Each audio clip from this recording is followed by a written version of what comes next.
আসসালামু আলাইকুম। শুরু করতে যাচ্ছি আমি পদ্মজা উপন্যাসের 18তম পর্ব। মোড়ল বাড়ির আনাচে কানাচে আত্মীয় স্বজনদের কোলাহল। পদ্মজা বিছানার এক কোণে চুপটি করে বসে আছে।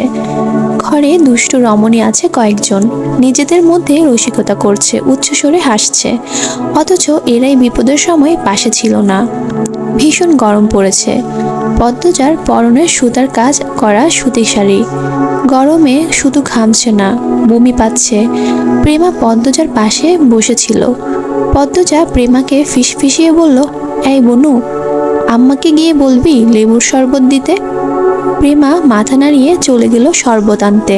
হেমলতা রান্নাঘরেই ছিলেন। প্রেমা লেবুর শরবতের কথা বললে তিনি বললেন, তুই যা, আমি নিয়ে যাচ্ছি। লেবু গাছ থেকে সবেমাত্র ছিঁড়ে আনা পাকা লেবুর শরবত বানিয়ে পদ্মজার ঘরের দিকে এগুলেন তিনি। গিয়ে দেখলেন পদ্মজা বিছানার একপাশে গুটিসুটি মেরে বসে আছে, উসখুস করছে। ঘর ভর্তি অন্যান্য মানুষে। তিনি সবার উদ্দেশ্যে বলেন, সবাই অন্য ঘরে যাও, পদ্মজাকে একা ছাড়ো। হেমলতার এমন আদেশে অনেকের রাগ হলেও বেরিয়ে গেল। তিনি দরজা বন্ধ করে শরবতের গ্লাস পদ্মজার হাতে তুলে দিয়ে বলেন, সবসময় মুখ বন্ধ রাখা ভালো না। যারা বিপদের পাশে থাকে না তাদের জন্য বিন্দু মাত্র অসুবিধার মুখোমুখি হবি না। গরমে তো শেষ হয়ে যাচ্ছিস। জানালার পাশটাও অন্যরা ভরাট করে রেখেছিল, ভালো করেই সরতে বলতি। পদ্মজা মায়ের কথা জবাব না দিয়ে এক নিঃশ্বাসে লেবুর শরবত শেষ করলো। এবার একটু আরাম লাগছে।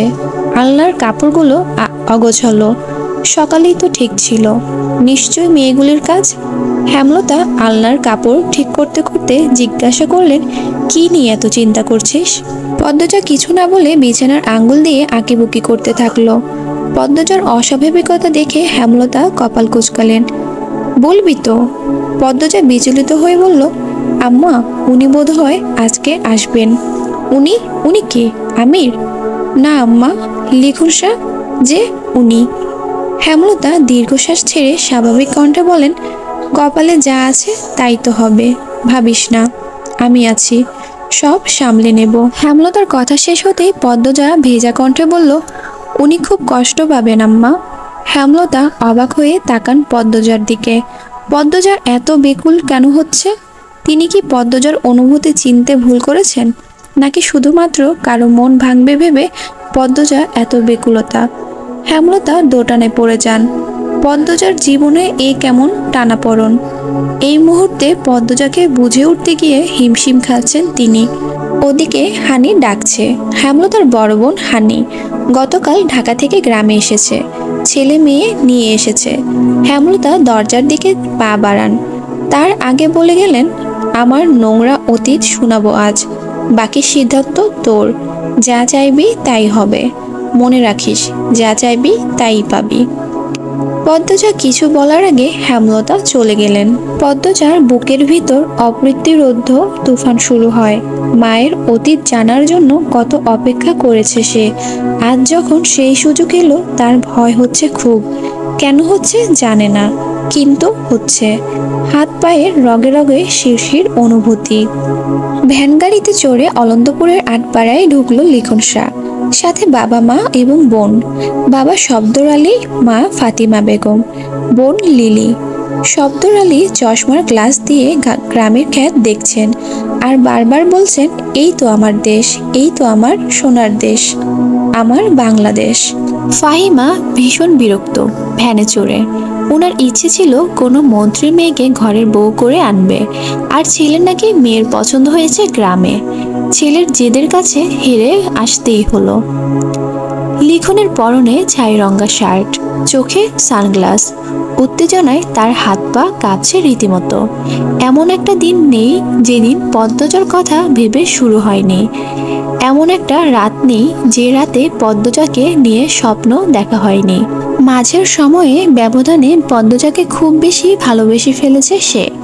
স্বপ্নে কোমরের আঁচল গুজে ঘরের কাজ করা পদ্মজাকে দেখতে পায়। কখনো বা অপরূপ সুন্দরী পদ্মজার ঘুমের ঘরে ঠিক বিছানার পাশে শাড়ি পরা অবস্থায় দেখতে পায়। কল্পনার পদ্মজাকে নিয়ে সে সংসার পেতেছে। এবার হয়তো সত্যি হতে চলেছে। লিখন আনমনে হেসে উঠল। মনে পড়ে যায় পদ্মজাকে প্রথম দেখার কথা। সঙ্গে সঙ্গে বুকের মধ্যে অদ্ভুত ঝড় শুরু হয়। কি মায়াবী, কি স্নিগ্ধ একটা মুখ। তার চেয়েও সুন্দর পদ্মজার ভয় পাওয়া, লজ্জায় পালানোর চেষ্টা, পরপুরুষের ভয়ে আটকে থাকা। লিখন আওয়াজ করে হেসে উঠল। ফাতিমা শব্দের অবাক হয়ে তাকালেন। লিলির এসব খেয়াল নেই, সে আকাশের দিকে তাকিয়ে কি যেন ভাবছে। লিখন মা বাবাকে এভাবে থাকতে দেখে খুব খুব করে কাশলো। এরপর বলল, সুন্দর না গ্রামটা? বুঝেছো আব্বু, এই গ্রামটা এত সুন্দর যে আবারও আরেকটা সিনেমার জন্য আসতে হবে আগামী বছর। শব্দর আলী প্রবল আনন্দের সাথে বলেন, সে ঠিক বলেছিস, মন জুড়ে যাচ্ছে দেখে। চারিদিকে গাছপালা, নদী, রাস্তাঘাটও খুব সুন্দর। এখানে একটা বাড়ি বানালে কেমন হয়? লিখন গোপনে দীর্ঘশ্বাস লুকালো। তার বাবা যখন যেখানে যায় সেখানেই বাড়ি বানানোর স্বপ্ন দেখেন, কিন্তু বানানো আর হয় না। ফাতিমা বিরক্ত গলায় বললেন, তা আমরা উঠছি কার বাড়ি? তোর পছন্দ করা মেয়ের বাড়ি নাকি অন্য কোথাও? মায়ের চোখে মুখে বিরক্তি দেখে লিখনের হাসি পেল। বলল, তোমাকে রাগলে এত ভালো লাগে আম্মু? ফাতিমা আর চোখে ছেলের দিকে তাকান। প্রশংসা শুনতে তিনি বেশ পছন্দ করেন। লিখনের মুখে প্রশংসা শুনে একটু নিভলেন। হয়েছে, আর কতক্ষণ? এই তো 5 মিনিট। অলন্দপুরের মাতাব্বর বড় মনের মানুষ, আমাকে নিজের সন্তানের দৃষ্টিতে দেখেন। যতদিন ছিলাম প্রতিদিন খোঁজ নিয়েছেন। নিজের একজন লোককে আমার সহায়ক হিসেবেও দিয়েছিলেন। ওনার বাড়িতেই উঠব। লিলি চোখ মুখ বিকৃত করে বলল, অন্যের বাড়িতে উঠব? উফ, মারবো ধরে। অন্যের বাড়ি তোর কাছে, আমার কাছে না। মজিদ চাচার বউ ফরিনা চাচি এত ভালো রাঁধেন, আমাকে নিজের হাতে খাইয়ে দিয়েছেন। ওনার একটাই ছেলে, ঢাকায় পড়েছে, ব্যবসা সামলাচ্ছে। তার সাথে অবশ্য সাক্ষাৎ হয়নি, কিন্তু ফরিনা চাচি সারাক্ষণ ছেলে ছেলে করতেন। আমাকে পেয়ে ছেলের সব ভালোবাসা ঢেলে দিয়েছিলেন। তাই ওই বাড়ি আমার কাছে আপন না লাগুক, পরও লাগে না। আর বিশাল বাড়ি, ওনারা বিব্রত হবেন না। 3-4 দিনেরই তো ব্যাপার। লিখনের এত বড় বক্তব্যের কাছে কেউ কিছু বলার মতো পেল না। হাওলাদার বাড়ির সামনে এসে ভ্যান থামে। বাড়ির চারপাশ সাজানো দেখে লিখন বেশ অবাক হলো। লিলি চারপাশ দেখতে দেখতে বলল, দাদা ভাই, তুমি বিয়ে করতে এসেছো? এই খবর ওনারা পেয়েছে বোধহয়, তাই এত আয়োজন। লিখন লিলির মাথায় গাঁটটা মেরে বলল, বাড়িতে 2টো মেয়ে আছে, তাদের কারো বিয়ে হবে হয়তো, চল। ইটের বড় প্রাচীর, চারদিকে, মাঝে বড় গেট। প্রাচীরের উচ্চতা 15 ফুট আর গেটের উচ্চতা 12 ফুট। গেটের পাশে দাঁড়িয়েছিল 2জন লোক। দুজনই লিখনকে চেনে, তাই লিখনকে বাড়ির ভিতরে ঢুকতে দিল। গেট পার হলেই খোলা জায়গা, প্রচুর গাছপালা, সুপারি গাছ এবং তাল গাছ, সবকিছুই সুন্দর। 2 মিনিট হাঁটার পর রং করা টিনের একটা বড় ঘর, তার সামনে সিঁড়ি। সিঁড়ির দুপাশে সিমেন্টের তৈরি বসার বেঞ্চি। এই ঘরটাকে গ্রামে আলোক ঘর বলা হয়, কেউ আলগা ঘর বলে থাকে। অতিথিরা এসে বিশ্রাম করে, রাত্রি যাপন করে। ভেতরে ইট সিমেন্টের তৈরি দোতলা অন্দরমহল। আলোক ঘরের বারান্দায় বসেছিলেন মজিদ মাতাব্বর, ফরিনা, রিদওয়ান। লিখনকে দূর থেকে দেখতে পেয়ে ওনারা অবাক হন, সেই সাথে খুশিও। শহরের 4 জন মানুষ হেঁটে আসছে, সর্বাঙ্গে আধুনিকতার ছোঁয়া, দেখতেও ভালো লাগে। লিখন বারান্দায় পা রাখতেই মজিদ মাতাব্বর হেসে বলেন, আজকের দিনটা সত্যি খুব সুন্দর। লিখন হাসলো। ফরিনা এবং মজিদ মাতাব্বরকে সালাম করে বলল, এই হচ্ছেন আমার বাবা, মা আর বোন। আর আম্মু আব্বু, উনি হচ্ছেন মজিদ চাচা, আর ইনি ফরিনা চাচি। আর ওই যে বড় বড় গোফদারিওয়ালা, উনি হচ্ছেন রিদওয়ান ভাইয়া, এই বাড়িরই আরেক ছেলে। মজিদ মাতাব্বর এক একজনের ডেকে বলেন চেয়ার দিয়ে যেতে, আর অন্দরমহলের খবর পাঠাতে মেহমান এসেছে। তাৎক্ষণিক চেয়ার ও ঠান্ডা শরবত চলে আসে। পরিচয় পর্ব শেষ হতেই লিখন প্রশ্ন করলো, বাড়িতে কোনো অনুষ্ঠান চলছে নাকি? সে চলছে, আমার ছেলেটার বিয়ে, একমাত্র ছেলে। লিখন হাসে, চোখ পড়ে আলোক ঘরের ডান পাশে। কয়েকটা মেয়ে উকি দিয়ে তাকে দেখছে। লিখন আনমনে হেসে উঠল। কোনো মেয়ে যখন তাকে দেখে খুব তৃপ্তিদায়ক অনুভূতি হয়। নায়ক কি এমনি এমনি হওয়া? শব্দর আলী জিজ্ঞাসা করলো। তাই নাকি? তাহলে তো ঠিক সময় এসেছি। আমরাও একমাত্র ছেলের বিয়ের প্রস্তাব নিয়ে এই গ্রামে এসেছি। মজিদ মাতাব্বর আগ্রহ নিয়ে জানতে চাইলেন, মেয়ে কে? কার মেয়ে? আমাকে বলুন। এখনই বিয়ে করতে চাইলে এখনই হবে। শব্দর আলী লিখনকে প্রশ্ন করেন, মেয়ের পরিচয় বল। লিখন কথা বলার পূর্বেই ফরিনা গেটের দিকে তাকিয়ে চিৎকার করে উঠলেন, এই তো আমার স্যারায় আইয়া পড়ছে। আমির এখানে আয়, দেখা যা কার আইছে। ফরিনার দৃষ্টি অনুসরণ করে সবাই পিছনে তাকালো। আমির চুল ঠিক করতে করতে এগিয়ে আসছে। হাঁটার গতিতে বোঝা যাচ্ছে বেশ চঞ্চল একটা ছেলে। আমির ঘেমে একাকার। কয়েক ফুটের দূরত্ব থাকা অবস্থায় লিখনকে দেখেই আমির চিনে ফেলল। মগার কাছে লিখনের বর্ণনা শুনেছে। এছাড়া লিখন একজন নামকরা অভিনেতা, তার অভিনীত ছায়াছবি সে দেখেছে। আমির হাঁটার গতি কমিয়ে এগিয়ে এলো। লিখন উঠে দাঁড়ালো, হেসে আমিরের সাথে করমর্দন করলো। এরপর বলল, আমি লিখন শাহ। আমির বলল, আমি আমির হাওলাদার। বসুন আপনি। লিখন নিজ স্থানে বসলো। আমির একটু দূরত্ব রেখে দূরে বসলো। মজিদ মাতাব্বর আমিরকে লক্ষ্য করে বললেন, কোথায় থাকিস সারাদিন? বলেছিলাম না লিখন শাহ এসেছিল, এই যে ইনি। আমির শুষ্ক মুখে বলল, চিনি আমি, ওনার অনেক কাজ ছবি আমার দেখা। শব্দর আলী, ফাতিমা, লিলি, লিখন সবাই হাসলো। কেউ চিনে বললে আনন্দ হবারই কথা। রিদওয়ান আমিরকে বলল, জানিস আমির, লিখন বিয়ে করতে গ্রামে এসেছে। আমির কিছু বলল না। ফরিনা জানতে চান পাত্রী কে। কইলা না তো। লিখন বুক ভরা ভালোবাসা নিয়ে বলল, পদ্মজা, মোড়ল বাড়ির বড় মেয়ে। লিখনের কথা শুনে মুহূর্তের হাওলাদার বাড়ির সব মানুষের মুখ কালো হয়ে গেল। আলোক ঘরের পাশে দাঁড়িয়ে থাকা মেয়েগুলির কোলাহল থেমে গেল। চারিদিক স্তব্ধ শান্ত। লিখন ভেবাচাকা খেয়ে গেল। কি হলো সবার? লিখন মা বাবার সাথে চাওয়াচাওয়ি করল। মজিদ মাতাব্বর শান্ত কণ্ঠে প্রশ্ন করলেন, তার সাথে তোমার বিয়ে হওয়ার কথা ছিল? মজিদ মাতাব্বরের কথা বলার ধরন পাল্টে যাওয়াতেই লিখন আহত হলো। বলল, না, এখন প্রস্তাব দিতে চাই। পদ্মজার সাথেই পরশু আমিরের বিয়ে। লিখন চৌকিতে চোখ তুলে তাকালো। বুক পোড়ার মতো অসহনীয় যন্ত্রণায় কামড়ে ধরছে সর্বাঙ্গ। হাড়ে হাড়ে বরফের ন্যায় ঠান্ডা কিছু ছুটতে থাকে।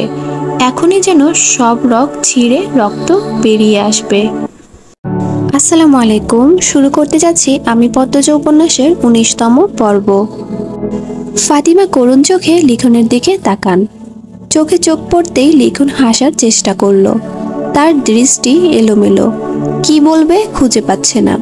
আমির চেয়ার ছেড়ে উঠে দাঁড়ায়। আব্বা, আসছি বলে জায়গা ত্যাগ করে। শব্দর আলী মজিদ মাতাব্বরকে প্রশ্ন করলেন, মজা করছেন? মজিদ মাতাব্বর শব্দর আলীর চোখের দিকে সরাসরি চোখ রেখে জবাব দিলেন, প্রথম পরিচয়ে মজা করার মতো মানুষ আমি নই ভাইসাব। লিলি এক হাত লিখনের পিঠের উপর রাখলো, ডাকলো, ভাইয়া।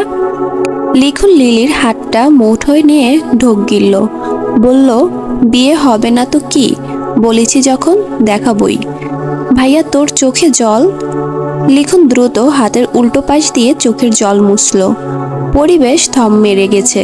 কেউ কিছু বলার মতো খুঁজে পাচ্ছে না। লিলি অবাক চোখে তাকিয়ে আছে তার ভাইয়ার দিকে। পদ্মজা নামের মেয়েটাকে নিয়ে কত গল্প শুনেছে সে। মেয়েটা তার বয়সী শুনে লিলি খুব খুশি হয়েছিল। তার ভাইয়া এত ছোট মেয়ের প্রেমে পড়েছে। দিনগুলো কত যে সুন্দর ছিল।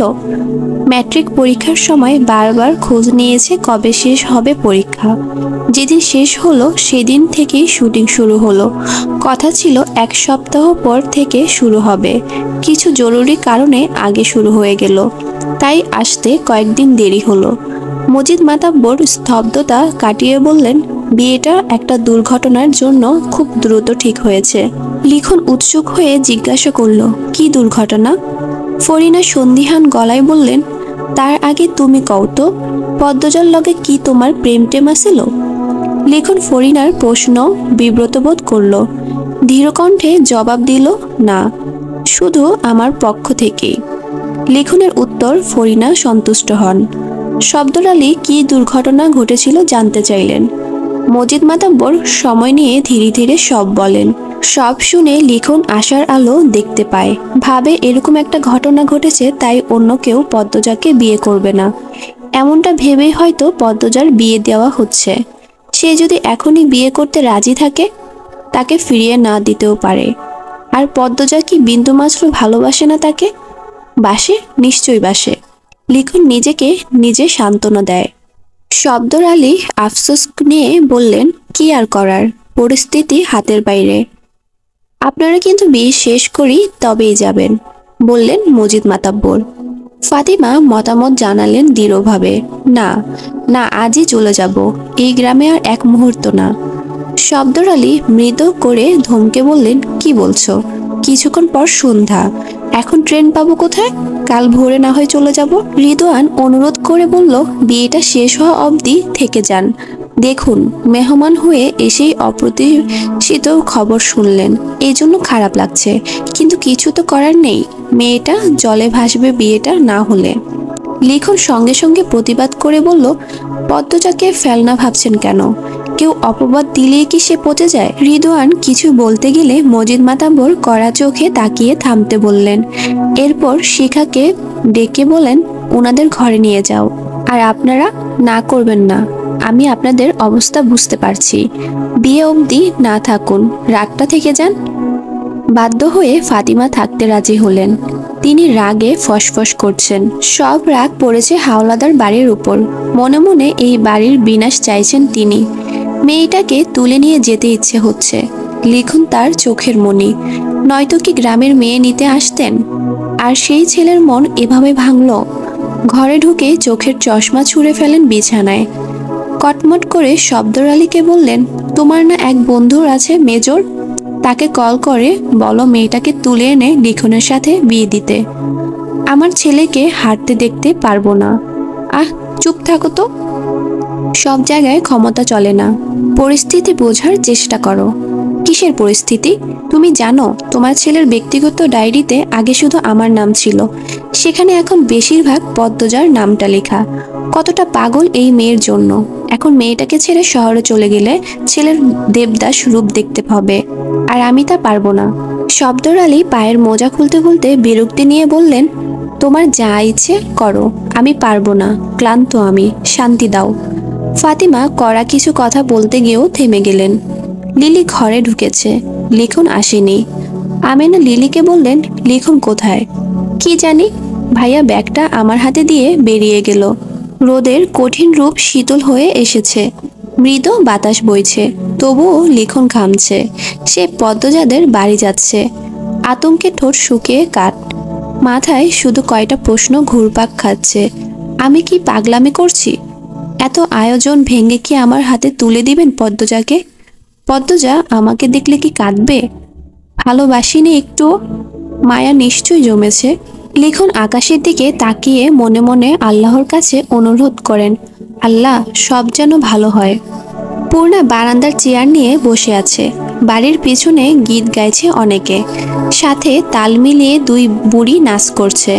পুরো বাড়ি সাজানো হচ্ছে রঙিন কাগজ দিয়ে। উঠানের এক কোণে লাল বড় গরু বাঁধা, বিয়ে উপলক্ষে জবাই করা হবে। চারিদিকের এত আনন্দ পূর্ণার মন ছুঁতে পারছে না। প্রথমত সে মানসিকভাবে বিপর্যস্ত, কিছুতেই স্থির হতে পারছে না। দ্বিতীয়ত পদ্মজার জন্য লিখন শাহ ছাড়া অন্য কাউকে তার পছন্দ হচ্ছে না। সব মিলিয়ে সে বিরক্ত। চোখ ছোট করে বাচ্চাদের খেলা দেখছে। হুট করে চোখে ভাসে লিখনকে। পূর্ণা দ্রুত চোখ কষলে আবার তাকালো। সত্যি তাই, খুশিতে আত্মহারা হয়ে পড়ে সে। হন্তদন্ত হয়ে ছুটে যায় পদ্মজার ঘরে। পদ্মজার কানে কানে গিয়ে বলে, লিখন ভাই আসছে, তুমি কিন্তু পালিয়ে যাবে না আপা, এই বিয়ে কিছুতেই করবে না। কথা শেষ করে খুশিতে আবার ছুটে যায় বারান্দায়। এমন দিনে লিখনের উপস্থিতি পদ্মজাকে অপ্রস্তুত করে তোলে। গলা শুকিয়ে দম বন্ধ হওয়ার উপক্রম। লিখন বাড়িতে ঢুকে অবাক হয়ে সব দেখে। কত আয়োজন, কত মানুষ। তার স্বপ্নের রানী পদ্মজার বিয়ে। কিন্তু তার সাথে না। ভাবতেই লিখনের বুক ছ্যাদ করে উঠল। মেয়েরা খুব আগ্রহ নিয়ে সুদর্শন লিখনকে দেখছে। লিখন পূর্ণাকে বারান্দায় দেখে এগিয়ে আসলো। প্রশ্ন করলো, কেমন আছো পূর্ণা? পূর্ণা খুশিতে উচ্চকণ্ঠে জবাব দেয়, ভালো, খুব ভালো। ভাইয়া আপনি? পূর্ণা থেমে গেল। অনেকে তার উচ্চ গলার সুর শুনে তাকিয়ে আছে, তাই পূর্ণা চুপসে গেল। আস্তে আস্তে বলল, এত দেরিতে আসলেন কেন? আপার তো বিয়ে, আপনি আপনার আপাকে নিয়ে পালিয়ে যান। পূর্ণার এহেন কথায় লিখন হাসল। আদুরে কণ্ঠে জানতে চাইল, আন্টি কোথায়? পূর্ণা ঝটপট করে বলল, আপনি আসুন ঘরে, আমি আম্মাকে নিয়ে আসছি। লিখনকে সদর ঘরে বসিয়ে পূর্ণা ছুটে গেল রান্নাঘরে। হেমলতা রান্না করছিলেন, পাশে অনেকে আছে। পূর্ণা ইশারায় বাইরে আসতে বলেন। হেমলতা হাত ধুয়ে বেরিয়ে আসেন। পূর্ণা ফিসফিসিয়ে বলেন, লিখন ভাই এসেছে। কোথায়, বসতে দিয়েছিস?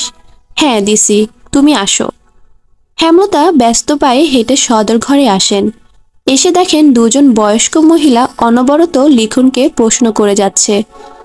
সে কই থেকে এসেছে, এই বাড়ির কি হয়, পদ্মজার মতো চোখ কেন, পদ্মজার আসল বাপের ছেলে নাকি? এমন আরও যুক্তিহীন কথাবার্তা। হেমলতা সবাইকে উপেক্ষা করে লিখনকে বললেন, লিখন তুমি আমার সাথে আমার ঘরে আসো। লিখন হাঁপ ছেড়ে বাঁচে। হেমলতার পিছু পিছু চলে যায়। অনেকের নজর তা আসে। একজন আরেকজনকে সাথে আলোচনা করতে থাকে লিখন শাহকে নিয়ে। সবাই ভেবে নিয়েছে পদ্মজা যার সন্তান এ ছিল তার সন্তান, এজন্যই সবার মাঝে থেকে তুলে নিয়েছে, নয়তো কথায় কথায় ধরা পড়ে যাবে। লিখনকে মোড়াতে বসতে দিলেন হেমলতা। লিখন কিভাবে কি শুরু করবে বুঝে উঠতে পারছে না। হেমলতা শুরু করলেন, আমি জানি তুমি কি বলবে, তোমার 2টা চিঠি আমি পড়েছি। লিখন চমকে তাকালো, আবার স্বাভাবিক হয়ে গেল। হেমলতা বলেন, দেখো লিখন, পরিস্থিতি আর হাতে নেই। অন্য সময় হলে আমি পদ্মজাকে তোমার হাতে তুলে দিতাম। তুমি নম্র, ভদ্র, বুদ্ধিমান ছেলে, কমতি নেই কিছুতেই, কিন্তু এখন তা সম্ভব নয়। তবুও পদ্মজা তোমাকে নিজের মুখে যদি চায়, আমি তাৎক্ষণিক তাকে তোমার হাতেই তুলে দিব, কিন্তু সে চাইবে না, কারণ সে তোমাকে ভালোবাসে না। আমার কথাগুলো শুনে কষ্ট পেও না, আমি সরাসরি কথা বলি। পদ্মজার দৃষ্টি অনুভূতি আমার চেনা, সে তোমাকে ভালোবাসিনি কখনো। তোমার মন ভাঙবে ভেবে মায়া হচ্ছে, কষ্ট পাচ্ছে। তুমি বাড়ি ফিরে যাও, কষ্ট হবে ভেবেই বলছি ফিরে যাও। লিখন কয়েক সেকেন্ড চুপ থাকে, চোখের দৃষ্টি রাখে মাটিতে। বলল, আন্টি মেয়ের ভালোবাসা দেখছেন, অন্যের সন্তানেরটা দেখবেন না? অন্যের অনেক সন্তানই আমার মেয়েকে ভালোবাসে, সবার কথা ভাবা কি সম্ভব? হেমলতা কথায় ভীষণ আহত হলো লিখন। তার মনে হচ্ছে সে কঠিন পাথরের সাথে কথা বলছে। 2 চোখ জ্বলছে ভীষণ, এখনই কান্নার ঠেলে ঠুলে বেরিয়ে আসবে। ছেলে হয়ে কাঁদা ভীষণ লজ্জার ব্যাপার। লিখন নিজেকে সামলানোর চেষ্টা করলো। হেমলতা কঠিন সুরে বললেন, তুমি পদ্মজার রূপের প্রেমে পড়েছ লিখন। লিখন সঙ্গে সঙ্গে চোখ তুলে তাকায়, বলে, আন্টি ক্ষমা করবেন, কিছু কথা বলি। পৃথিবীতে যে কয়টা সফল প্রেমের গল্প আছে তার মধ্যে 99 ভাগ সৌন্দর্যের টান দিয়ে শুরু হয়, এরপর আস্তে আস্তে ভালোবাসা গভীর হয়। মানুষটাকে নিয়ে ভাবতে গিয়ে, মানুষটাকে নিয়ে স্বপ্ন দেখতে গিয়ে ভালোবাসাটা আকাশ ছুঁয়ে ফেলে। সময়ের ব্যবধানে সে মানুষটা শিরা উপশিরা বিরাজ শুরু করে, তখন তার অন্যান্য গুণ চোখে ভাসে, ভালোবাসা আরো বাড়ে। কারো কারো তো দোষও ভালো লেগে যায়। তখন অবস্থা এরকমও হয় যে রূপ নষ্ট হয়ে গেলেও মানুষটাকে আমার চাই। এজন্যই বুড়ো বয়সেও কুঁচকে যাওয়া মানুষটাকেও ভালোবাসতে ইচ্ছে করে। অথচ শুরুটা হয় সৌন্দর্য দিয়ে। আন্টি, আমি পদ্মজার রূপে মুগ্ধ হয়েছিলাম, এটা সত্যি, কিন্তু গত কয়েক মাস সারাক্ষণ পদ্মজাকে ভাবতে গিয়ে আমি সত্যি সত্যি পদ্মজাকে ভালোবেসে ফেলেছি। পদ্মজার রূপ আগুনে ঝলসে গেলেও এমন করেই বাসবো। প্লিজ আন্টি, কথাগুলো শুটিংয়ের ডায়লগ ভেবে উড়িয়ে দেবেন না। বাস্তব জীবনে মুখস্থ ডায়লগ আমি আওড়াই না। লিখনের কণ্ঠ গভীর, কিন্তু চোখে জল ছলছল করছে। হেমলতা স্তব্ধ হয়ে যান। কি জবাব দিবেন? ভালোবাসার বিরুদ্ধে কোনো শক্তি কাজে লাগে? আদৌ কি ভালোবাসার বিরুদ্ধে যুদ্ধ করা যায়? তিনি সময় নেন, এরপর বলেন, আমার পদ্মজা তোমার কাছে খুব ভালো থাকতো লিখন।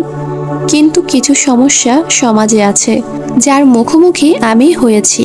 জেনে শুনে আমার মেয়েকে সেসবের মুখোমুখি কি করে হতে দেই? লিখন হাত জোড়া করে বলল, প্লিজ আন্টি। হেমলতা এক দৃষ্টে লিখনের দিকে তাকিয়ে আছেন। তিনি সিদ্ধান্তহীন তাই ভুগছেন। এমনটা কখনো হয় না। পদ্মজা জন্মের পর সিদ্ধান্তহীন তাই তিনি কখনো ভোগেননি। যে কোনো একটাই বেছে নিয়েছেন, আর তাতেই মঙ্গল হয়েছে। এবার কেন এমন হচ্ছে?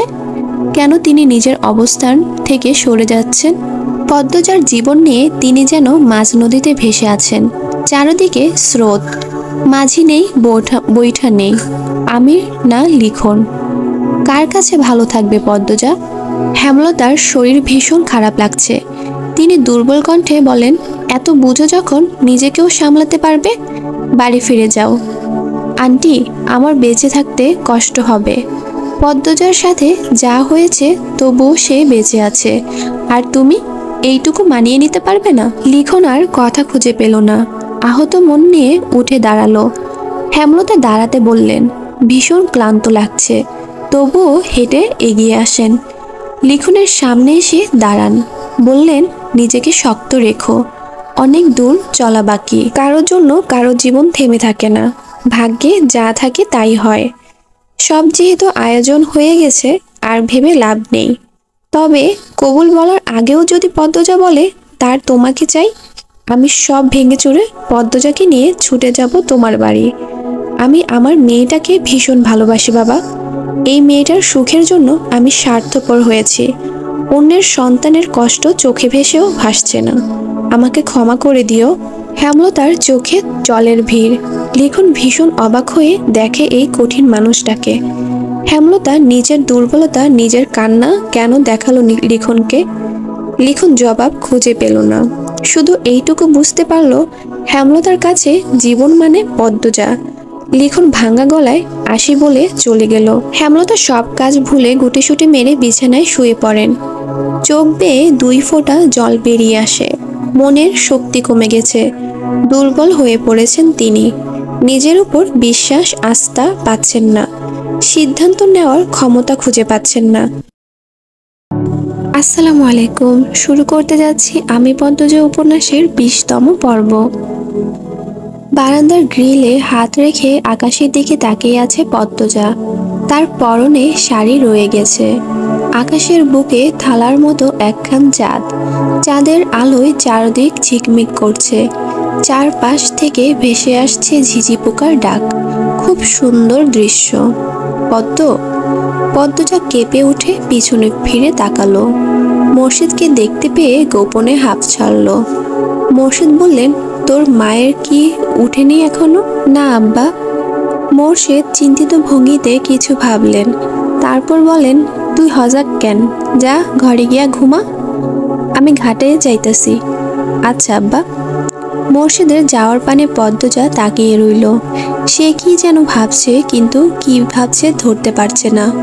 কুকুরের ঘেউ ঘেউ ডাকে উদাসীনতা কেটে গেল। শাড়ির আঁচল টেনে সাবধানে হেঁটে সদর ঘরে ঢুকল। সদর ঘরে পাটি বিছিয়ে দূর দূরান্ত থেকে আসা আত্মীয়রা ঘুমাচ্ছে। তাদের ডেঙ্গিয়ে পদ্মজা হেমলতার ঘরে আসেন। হেমলতা ঘুমোচ্ছেন বেঘরে। শুনেছিল লিখন শাহকে নিয়ে তার মা নিজ ঘরে এসেছিলেন। এরপর কি হলো কে জানে। সন্ধ্যার পর পূর্ণা গিয়ে জানালো আম্মা ঘুমাচ্ছে। হেমলতা কখনো সন্ধ্যার সময় ঘুমায় না, তাই পদ্মজা ঘুমটা টেনে হেমলতার ঘরে ছুটে আসে। হেমলতাকে এত শান্তিতে ঘুমাতে কখনো দেখেনি পদ্মজা, তাই আর ডাকেনি। কেউ ডাকতে আসলে তাড়িয়ে দিয়েছে। ঘুমাচ্ছে যখন ঘুমাক না। এখন মধ্যরাত। পদ্মজা হেমলতার মুখের সামনে মাটিতে বসে। এক দৃষ্টিতে তাকিয়ে থাকে মায়ের দিকে। গলা কাঁপছে তার। শ্বশুরবাড়ি কিভাবে থাকবে সে? মাকে ছাড়া 2 দিন থাকতে গিয়ে এত বড় ঝড় বয়ে গেল, আর এখন সারা জীবনের জন্য মায়ের কাছ থেকে দূরে থাকতে হবে। এই মুখটা না দেখলে তার দিন কাটে না। এই মানুষটার আদরে শাসনে ছাড়া দিন সম্পূর্ণ হয় না। পদ্মজা বিছানায় মাথা ঠুকে ফুপিয়ে উঠল। অস্পষ্ট করে ডাকল, আম্মা। সঙ্গে সঙ্গে হেমলতা চোখ খুলেন। পদ্মজার খেয়াল করলেন না। সে কাঁদতে কাঁদতে চাপা সুরে বলছে, তোমাকে ছাড়া কেমনে থাকবো আম্মা? বিয়ে করাটা কি খুব দরকার ছিল? ছিল। পদ্মজা চমকে উঠে মাথা তুলল, গলার সুর আগের অবস্থানে রেখে বলল, কেন আম্মা? সব জানতে নেই মা। পদ্মজা মাথা নত করে নাক টানে। হেমলতা বলেন, বিয়ে হতেই হবে, বর বদল হলে সমস্যা নেই। তোর কি আর কাউকে পছন্দ? হেমলতার প্রশ্নে পদ্মজা বিব্রত হয়ে উঠল। হেমলতাও প্রশ্নটা করতে গিয়ে অস্বস্তি বোধ করেন। পদ্মজা মাথা দুই পাশে নাড়িয়ে জানালো, আর তার আলাদা করে কাউকে পছন্দ নেই। হেমলতা উঠে বসেন, চুল খোপা করতে করতে প্রশ্ন করেন, রাত কি খুব হয়েছে? মানুষের সাড়া নেই। মাঝরাত। আর তুই জেগে থেকে কাঁদছিস? হেমলতা বললেন মৃদু ধমকের সুরে। পদ্মজা নিরুত্তর। হেমলতা জানালার বাইরে চেয়ে দেখলেন চাঁদের আলোয় চারিদিক উজ্জ্বল। চাঁদের আলো গলি ঘরের মেঝেতে পড়ছে। জ্যোৎস্না রাত। তিনি বিছানা থেকে নামতে নামতে পদ্মজাকে তাড়া দেন, শাড়ি পাল্টে সালোয়ার কামিজ পরে নে। কেন আম্মা? যা বলছি কর। পদ্মজা ঘরে গিয়ে শাড়ি পাল্টে নেন। উঠানে এসে দেখে হেমলতা হাতে বৈঠা। পদ্মজা অবাক হয়ে প্রশ্ন করল, আম্মা তুমি নৌকা চালাবা? পূর্ণারে নেব? নেওয়া উচিত। যা ওকে ডেকে নিয়ে আয়। প্রান্ত প্রেমা যেন টের না পায়। পদ্মজা অসহায়ের মতো তাকিয়ে রইল মায়ের দিকে। হেমলতা তাড়া দেন, যাবি তো? পদ্মজা হন্তদন্ত হয়ে গেল। কয়েক মিনিটের মধ্যে পূর্ণাকে নিয়ে ফিরল। পূর্ণা ঘুমে ঢুলছে। হেমলতা ঘাটে এসে দেখেন মোর্শেদ নৌকা বসে বিড়ি ফুঁকছেন। নৌকা ছাড়ো। মোর্শেদ দুই মেয়ে আর বউকে দেখে হকচকিয়ে গিয়েছেন। তার মধ্যে হেমলতা যেভাবে বললেন নৌকা ছাড়ো, আরো ভরকে গেলেন। চোখ বড় বড় করে প্রশ্ন করলেন, কেন? কিতা হইছে? মোর্শেদের জবাব না দিয়ে পদ্মজা পূর্ণাকে নিয়ে হেমলতা নৌকায় উঠে পড়েন। স্থির হয়ে বসেন। বইটা মোর্শেদের দিকে বাড়িয়ে দিয়ে মিষ্টি করে হেসে বলেন, জ্যোৎস্না রাতে নৌকা ভ্রমণে বের হয়েছি আমরা, তুমি এখন আমাদের মাঝি। হেমলতা থামেন। এরপর আঞ্চলিক ভাষায় বললেন, লও মাঝি বইটা লও, সারো তোমার নৌকা। যত শিখি চাইবা তুমি ততই পাইবা। একসাথে চারটা দুঃখী মানুষ হেসে ওঠে। মোর্শেদ বইটা হাতে নিয়ে নৌকা ছাড়েন। হুট করেই যেন অনুভব করছেন যুবককালের রক্ত শরীরে টকবক করছে। এই তো তার সংসার, এই তো তার আনন্দ। রাতের নির্মল বাতাস, মাদিনী নদীর স্বচ্ছ জলে চাঁদের প্রতিচ্ছবি, কচুরিপানা ভেসে যাচ্ছে। সবকিছু সুন্দর, মুগ্ধকর। পূর্ণার বুকের ভারটা খুব হালকা লাগছে। পদ্মজা প্রাণ ভরে নিঃশ্বাস নেয়। রগে রগে শান্তি ঢুকে পড়ে। আল্লাহ তাআলা যেন প্রকৃতির সৌন্দর্যে যে কোনো দুঃখী মানুষকে সুখী অনুভব করানোর মন্ত্র ঢেলে দিয়েছে। মোর্শেদ নাকি গো? হিন্দুপাড়া থেকে কেউ একজন চেঁচিয়ে ডাকলো। মোর্শেদ এক হাত তুলে জবাব দিলেন, হ দাদা আমি। রাইতের বেলা যাইতাছ কই?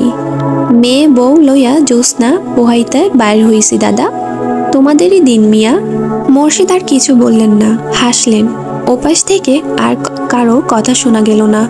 নৌকা আটপাড়া ছেড়ে হাওরে ঢুকে পড়েছে। শাঁ শাঁ করে বাতাস বইছে, গায়ের কাপড় উড়ছে। হেমলতা দুই মেয়ের মাঝে এসে বসেন। তিনি চাদর নিয়ে এসেছেন। দুই মেয়েকে দুই হাতে জড়িয়ে ধরে চাদরে ঢেকে দেন। বাতাসে চাদর উড়ে আরো আওয়াজ তুলছে। চারটা একদম মাথার উপর, তাদের সাথে সাথে ঘুরছে। মোর্শেদ মনের সুরে গান ধরেন, লোককে বলে বলে রে ঘরবাড়ি ভালা নাই আমার। গানটা গাওয়ার শেষে পূর্ণা গানের মাঝখানে পিক করে হেসে ফেলল। পদ্মজাকে ফিসফিসিয়ে বলল, আব্বা বোধ হয় এখনো জোয়ান থাকতে চায়। পদ্মজা হেসে চাপা সুরে বলে, চুপ থাক। মোর্শেদ আবারও গেয়ে যাচ্ছেন। মোর্শেদের গান শেষ হলে তিন মা মেয়ে একসাথে হাতে তালি দিল। হাতের তালিতে চারপাশে মুখরিত হয়ে উঠল। এত সুন্দর সময়, এত সুন্দর রাত বারবার ফিরে আসুক। মোর্শেদ হা করে তাকিয়ে থাকেন সামনে থাকা তিনটা মানুষের দিকে। তাদের চোখে মুখে খুশির ঝিলিক মারছে, অথচ তিনি জানেন এক একজন কতটা দুঃখী। মোর্শেদ ঢোক গিলে লুকায়িত এক সত্যের কষ্ট লুকিয়ে যান। হেমলতা আর তিনি ছাড়া এই কলিজা ছেঁড়া কষ্ট কেউ জানে না। মোর্শেদ হেসে বলেন, এই অভাগা মাঝিরে কি আপনারা আপনাদের মাঝে জায়গা দিবেন? মোর্শেদের কণ্ঠে শুদ্ধ ভাষায় মিষ্টি আবদার শুনে পদ্মজার পুলকিত হয়ে উঠল। ইস, আজ সব কিছু কত সুন্দর। পূর্ণা বলে, দেব, এক শর্তে, নৌকা চালানোর বিনিময়ে শিখে যদি না নেন। মোর্শেদ মেয়ের রসিকতা দেখে হা হা করে হাসেন। সেই হাসি বারবার প্রতিধ্বনিতে ফিরে আসেন। তিনি বইটা রেখে এগিয়ে আসেন, হেমলতার সামনে বসেন। নৌকা নিজের মতো যেদিকে ইচ্ছে ছুটে চলেছে। মোর্শেদ হেমলতাকে বলেন, দুইটা শরীরে খালি তুমি ধইরা রাখবা, সারো তো এইবার, আয় রে তোরা আমার ধারে আয়।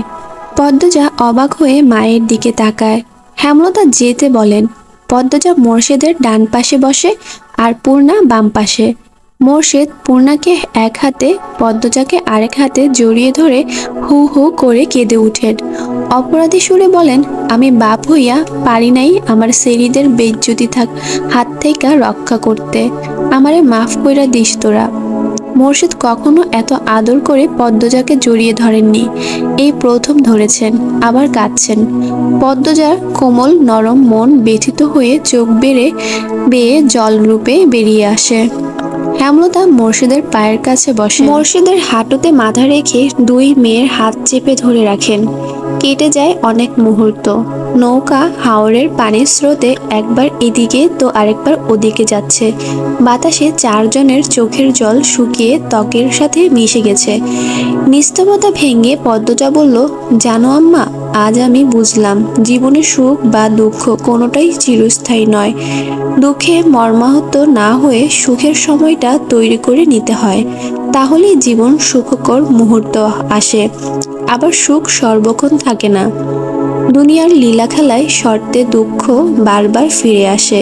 হেমলতা পদ্মজার দিকে না তাকিয়ে পদ্মজার ডান হাতে চুমু দেন। চারটা অর্ধেক হয়ে এসেছে, খুব তাড়াতাড়ি আকাশে মিলিয়ে যাবে। হাওরে বিশাল জলরাশি, কখনো ঢেউয়ের উথাল পাথাল, আবার কখনো মৃদু বাতাসে জলের উপর চাঁদের প্রতিচ্ছবি খেলা। নৌকা বাজারের দিকে যাওয়ার পথ ধরেছে, তাই মোর্শেদ নিস্তব্ধ বৈঠক ভেঙে বইটা নিয়ে বসেন। নৌকার নিয়ন্ত্রণে এনে রাধাপুর হাওরের দিকে যেতে থাকেন। ওনার ঘুমটার আড়ালে কখন খোপা খুলে গেছে পদ্মজা খেয়াল করেনি। হেমলতা খেয়াল করেন পদ্মজার চুল হাওরের জলে ডুবে গেছে। তিনি মৃদু সুরে পদ্মজাকে বলেন, চুলে ভিজে যাচ্ছে পদ্ম। পদ্মজা দ্রুত সামলে নিল, খোপা করে ঘুমটা টেনে নিয়ে বলল, কখন খুলে গেছে খেয়াল করিনি। অনেকক্ষণ কেউ কোনো কথা বলল না। হেমলতা চাঁদের দিকে তাকিয়ে আছেন এক মনে। পদ্মজা ডাকলো, আম্মা। হেমলতা অশ্রুভরা চোখে তাকালেন। পদ্মজা কিছু বলার আগে তিনি বললেন, পূর্ণা, গল্প শুনবি? পূর্ণা গল্প বলতে পাগল, সে গল্প শুনতে খুব ভালোবাসে। খুশিতে বাকবাকম হয়ে বলল, শুনবো। কষ্টের গল্প কিন্তু, গল্প হলেই হলো। হেমলতা হাসেন। পদ্মজা নড়ে চড়ে বসে, সে আন্দাজ করতে পারছে তার মা কোন গল্প বলবে। হেমলতা দু হাতে জল নিয়ে মুখ ধুয়ে নেন, এরপর একবার মোর্শেদের দিকে তাকিয়ে হাসেন। পিছনে ঘুরে বসে প্রশ্ন করেন, মুখ না দেখে গল্প শুনতে ভালো লাগবে? পূর্ণা মুখ গোমরা করে না বলতে যাচ্ছিল। পদ্মজা এক হাতে খোপ করে ধরে আটকে দিল। মাকে বলল, সমস্যা নেই আম্মা, যেভাবে ইচ্ছে বলো। হেমলতা বড় করে দম নিয়ে বলা শুরু করলেন। আব্বার প্রথম স্ত্রী মারা যায় অল্প বয়সে। আব্বা প্রাইমারি স্কুলে শিক্ষক ছিলেন, একজন বুদ্ধিমান উদার মনের মানুষ ছিলেন। আম্মাকে যৌতুকের জন্য ধাক্কা মেরে বের করে দিল তার প্রথম স্বামী, মুখে তালাক দিল। বাপের সংসারে এসে সমাজে তোপে পড়তে হয় আম্মাকে। আব্বার উদার মন অবহেলা অসহায় আম্মাকে বিয়ে করার সিদ্ধান্ত নেন। তিনি আমার নানার কাছে প্রস্তাব রাখেন। নানা সানন্দে রাজি হয়ে যান। রাজি হবেন না কেন? স্বামীর বাড়ি থেকে বের করে দেওয়া বিবাহিত নারীকে কেই বা বিয়ে করতে চায়? আম্মা আব্বার বিয়ের বছর দেড়েক হতেই হানি আপার আগমন। তার 2 বছরের মাথায় আমার আগমন ঘটে। সেদিন নিশ্চয়ই গাছে গাছে ফুল ফুটেছে, পদ্মজা বলল পুলকিত হয়ে। হেমলতা মৃদু হাসেন, বলেন, শুনেছি আমার গায়ের রং দেখে আম্মা নাক কুঁচকেছিলেন। আমার বয়স যখন 3 মাস, আম্মার আগের স্বামী আম্মাকে ফিরিয়ে নিতে আসে। আব্বার তখন আর্থিক সমস্যা বেশি ছিল, দিনে 2 বেলা খাওয়ার সম্ভব ছিল না। বিপদের পাশে থাকা আমার আব্বাকে ছেড়ে 2 বছরের এক মেয়ে আর 3 মাসের এক মেয়েকে ছেড়ে স্বার্থপর মা পালিয়ে গেল প্রথম স্বামীর কাছে। আব্বা ছোট ছোট 2 মেয়েকে নিয়ে মাঝ নদীতে পড়েন, কিন্তু আল্লাহ সহায় ছিলেন। আব্বার ফুপু চলে আসেন আমাদের কাছে, আপা আর আমার দায়িত্ব নেন। হুট করেই আব্বার আর্থিক অবস্থা উন্নত হতে থাকে, গৃহস্থিতি রহমত ঝরে পড়ে। 5 বছর পর আম্মা ফিরে আসেন বিধ্বস্ত অবস্থায়, ফর্সা মুখ মারের চোটে দাগে দাগে বিশ্রী হয়ে গেছে। শুধু একা আসেনি, 2 বছরের এক ছেলে নিয়ে ফিরেন। তখন আমাদের কুড়ে ঘরের বদলে বিশাল বাড়ি হয়েছে। আব্বা প্রথমে মানেননি। আম্মা আব্বার পায়ে পড়ে কাঁদেন, ক্ষমা চান। আব্বা আবার আগের ভুল করেন, মেনে নেন আম্মাকে। আম্মার ছেলের নাম বিনোদ ছিল, আব্বা নতুন করে নাম দেন হানিফ। আম্মা আমাকে সহ্য করতে পারতেন না, আব্বার চোখের মনি ছিলাম আমি। আব্বার আড়ালে আম্মার দ্বারা নির্যাতিত হতে থাকি। 6 বছর হতেই স্কুলে ভর্তি করে দেন আব্বা। হানি আপা তখন স্কুলে পড়ে। আমি থামলে কেন আম্মা, বলল পদ্মজা অধৈর্য হয়ে। হেমলতা ভ্রুকুটি করে বলেন, আর বলতে ইচ্ছে হচ্ছে না আম্মার ব্যাপারে। আম্মা অনুতপ্ত এখন, আফসোস করেন, কাঁদেন, বলতে ভালো লাগছে না। শীতল বাতাসে সবার শরীর কাটা দিচ্ছে। চারটা ছোট হয়ে গেছে অনেক। মোর্শেদ এক ধ্যানে বৈঠা নিয়ে জল ঠেলে দিচ্ছেন দূরে, নৌকা নিয়ে এগিয়ে যাচ্ছেন সামনে। হেমলতা আবার বলতে শুরু করেন, ম্যাট্রিক দেওয়ার পর আম্মা পড়াতে চাইছিল না। আব্বার জন্য ঢাকায় কলেজে পড়ার সুযোগ পাই। হোটেলে উঠি, আব্বা নিয়মিত টাকা পাঠাতেন। জানিস পদ্ম, কলেজে আমি সবার ছোট ছিলাম, সবাই হা হয়ে তাকিয়ে থাকতো। শাড়ি পরতাম বলে একটু বড় লাগতো অবশ্য। সবসময় সুতির শাড়ি পরে বেনি বেঁধে রাখতাম, কারো সাথে মিশতাম না, ভয় পেতাম খুব, ভীষণ ভীত ছিলাম। রিমঝিম নামে খ্রিস্টান এক মেয়ের সাথে বন্ধুত্ব হয়। মেয়েটা এত সুন্দর ছিল দেখতে, ঠিক পদ্মজার মতো সুন্দর। চোখের মনে ছিল ঘোলা। তার নাকি শ্যামলা মানুষ ভালো লাগে, তাই নিজে থেকে আমার সাথে বন্ধুত্ব করে। কয়েকদিনের ব্যবধানে আমরা খুব ঘনিষ্ঠ হয়ে পড়ি। ইংলিশে যাকে বলে বেস্ট ফ্রেন্ড। রিমঝিমের সাথে মাঝে মাঝে ওর বড় ভাই আসতো, নাম ছিল যিশু। যিশু একদম রিমঝিমের আরেক রূপ। চোখ ধাঁধানো সৌন্দর্য ছিল 2 ভাই বোনের। যিশু ভাইয়া বলে ডাকতাম তাকে। যিশু ভাইয়া মজা করে বলতেন, ধর্ম এক হলে হেমলতাকে বিয়ে করতাম। পূর্ণা পদ্মজা খারাপ লাগছে শুনতে। না আম্মা, এক সুরে বলল দুজন। পদ্মজা বলল, পরে কি হয়েছে আম্মা? তখন অলন্দপুর থেকে 2 সপ্তাহ লাগতো রাজধানীতে চিঠি পৌঁছাতে। কলেজ ছুটির পর হানি আপার চিঠি পাই, পাশে রিমঝিম ছিল। যিশু ভাইয়া সবেমাত্র এসেছেন রিমঝিমকে নিয়ে যেতে। চিঠি পড়ে জানতে পারি আব্বা হাওড়ে গিয়েছিলেন মাছ ধরতে। আব্বার পাশের নৌকায় সুজন নামের এক ছেলে ছিল, আব্বার নৌকার চেয়ে কয়েক হাত দূরে। তখন ভারী বর্ষণ হচ্ছিল, বজ্রপাত হচ্ছিল একটার পর একটা। একটা বজ্রপাত সুজনের উপর পড়ে, সঙ্গে সঙ্গে সুজন ঝলসে যায়। আব্বা ছিটকে পড়েন জলে। দূর থেকে একদল জেলে ঘটনাটি দেখতে পায়। তারা আব্বাকে তুলে নিয়ে যায় বাড়িতে। এরপর থেকে আব্বা কানে শুনতে পায় না, ঠিক করে হাঁটতে পারে না, মস্তিষ্ক অচল হয়ে পড়ে। এই খবর শোনার পর হাউমাউ করে কান্না শুরু করি। যিশু ভাইয়া সব শুনে আমার কান্না দেখে বলেন, বিকেলে ট্রেনের অলন্দপুর নিয়ে যাবেন। আমি তখনও কাঁদছিলাম। একবার শুধু অলন্দপুরে যেতে চাই, আব্বাকে দেখতে চাই। যদিও জানতাম অনেক দিন হয়ে গেছে এই দুর্ঘটনা। আটপাড়া পৌঁছতে পৌঁছতে অনেক রাত হয়ে যায়। বাড়ি এসে দেখি সদর ঘরের দরজায় তালা মারা, কেউ নেই বাড়িতে, মুরগি আর গরু ছাগল ছাড়া। বারান্দার ঘরে দরজা ছিল না, ঘরও বলা যায় না, শুধু একটা চৌকি ছিল। বড্ড ক্লান্ত ছিলাম, চৌকিতেই শুয়ে ঘুমিয়ে পড়ি। ঘুম ভাঙে আমার চেঁচামেচিতে। যিশু ভাই নিজের অজান্তে আমার পাশে কখন ঘুমিয়ে পড়েন বুঝেননি। তিনি আমার মতোই ক্লান্ত ছিলেন। আমার জন্মদাত্রী মা গ্রামবাসী ডেকে চেঁচাতে থাকেন। হাতে নাতে ধরা পড়ার মতো অবস্থা ছিল। অবস্থা ব্যক্তিতে দেখে ভড়কে যাই। কিছু বলতে পারিনি। যিশু ভাই সবাইকে অনেক বোঝানোর চেষ্টা করে, কেউ বুঝেনি। তখন নিয়ম খুব কঠিন ছিল। যিশু ভাই খ্রিস্টান শুনে সবাই আরো ক্ষেপে যায়। আব্বার সামনে আমাদের দুজনের মাথা ন্যাড়া করে দিল গ্রামবাসী। কোমর সমান চুল ছিল আমার, মাথা ন্যাড়া করতে গিয়ে মাথার চামড়া ছিঁড়ে ফেলে, রক্ত আসে গলগল করে। আম্মা তখন হুঁশ আসে, আমাকে বাঁচাতে আসে পারেনি। গায়ের রং কালো, তার উপর রক্তাক্ত ন্যাড়া মাথা, কি যে বিশ্রী রূপ হয়েছিল। আমি আমার একমাত্র ভরসা আব্বাকে চিৎকার করে কেঁদে ডাকছিলাম। আব্বা শুনেনি, আমার দিকে হাঁ করে শুধু তাকিয়েছিল। যিশু ভাইয়াকে অনেক মারধর করে। সেদিন রাতেই আহত যিশু ভাইয়াকে ছুঁড়ে ফেলে আসে নদীর পাড়ে। গরুর ঘরের গোবরের উপর বেঁধে রাখে আমাকে। দুর্দান্ত মানুষ দেখতে আসে। আমি তখন নিঃশ্বাসে নিঃশ্বাসে নিজের মৃত্যু কামনা করছি। একবার বাঁধন ছাড়া হলে আত্মহত্যা করব ভাবি। হাত বাঁধা ছিল, দাঁত দিয়ে নিজের হাঁটুতে বোকার মতো কামড় দিতে থাকি, একটার পর একটা, যাতে মরে যায়। যেই দেখতে আসতো সেই বিশ্রী গালি দিয়ে চলে যেত। কেউ কেউ লাথি দিয়েছে। রাধাপুরের হারুন রশিদ আছে না, উনার আব্বা তখন অলন্দপুরের মাতাব্বর ছিলেন। উনার গোয়াল ঘরেই বন্দি ছিলাম। 2 দিন পর আমাকে ছাড়ে। ছাড়া পেয়ে ইচ্ছে হচ্ছিল গলায় কলসি বেঁধে ছুটে গিয়ে নদীর ঝাঁপ দিই, কিন্তু পারিনি। শরীরে একটুও শক্তি ছিল না।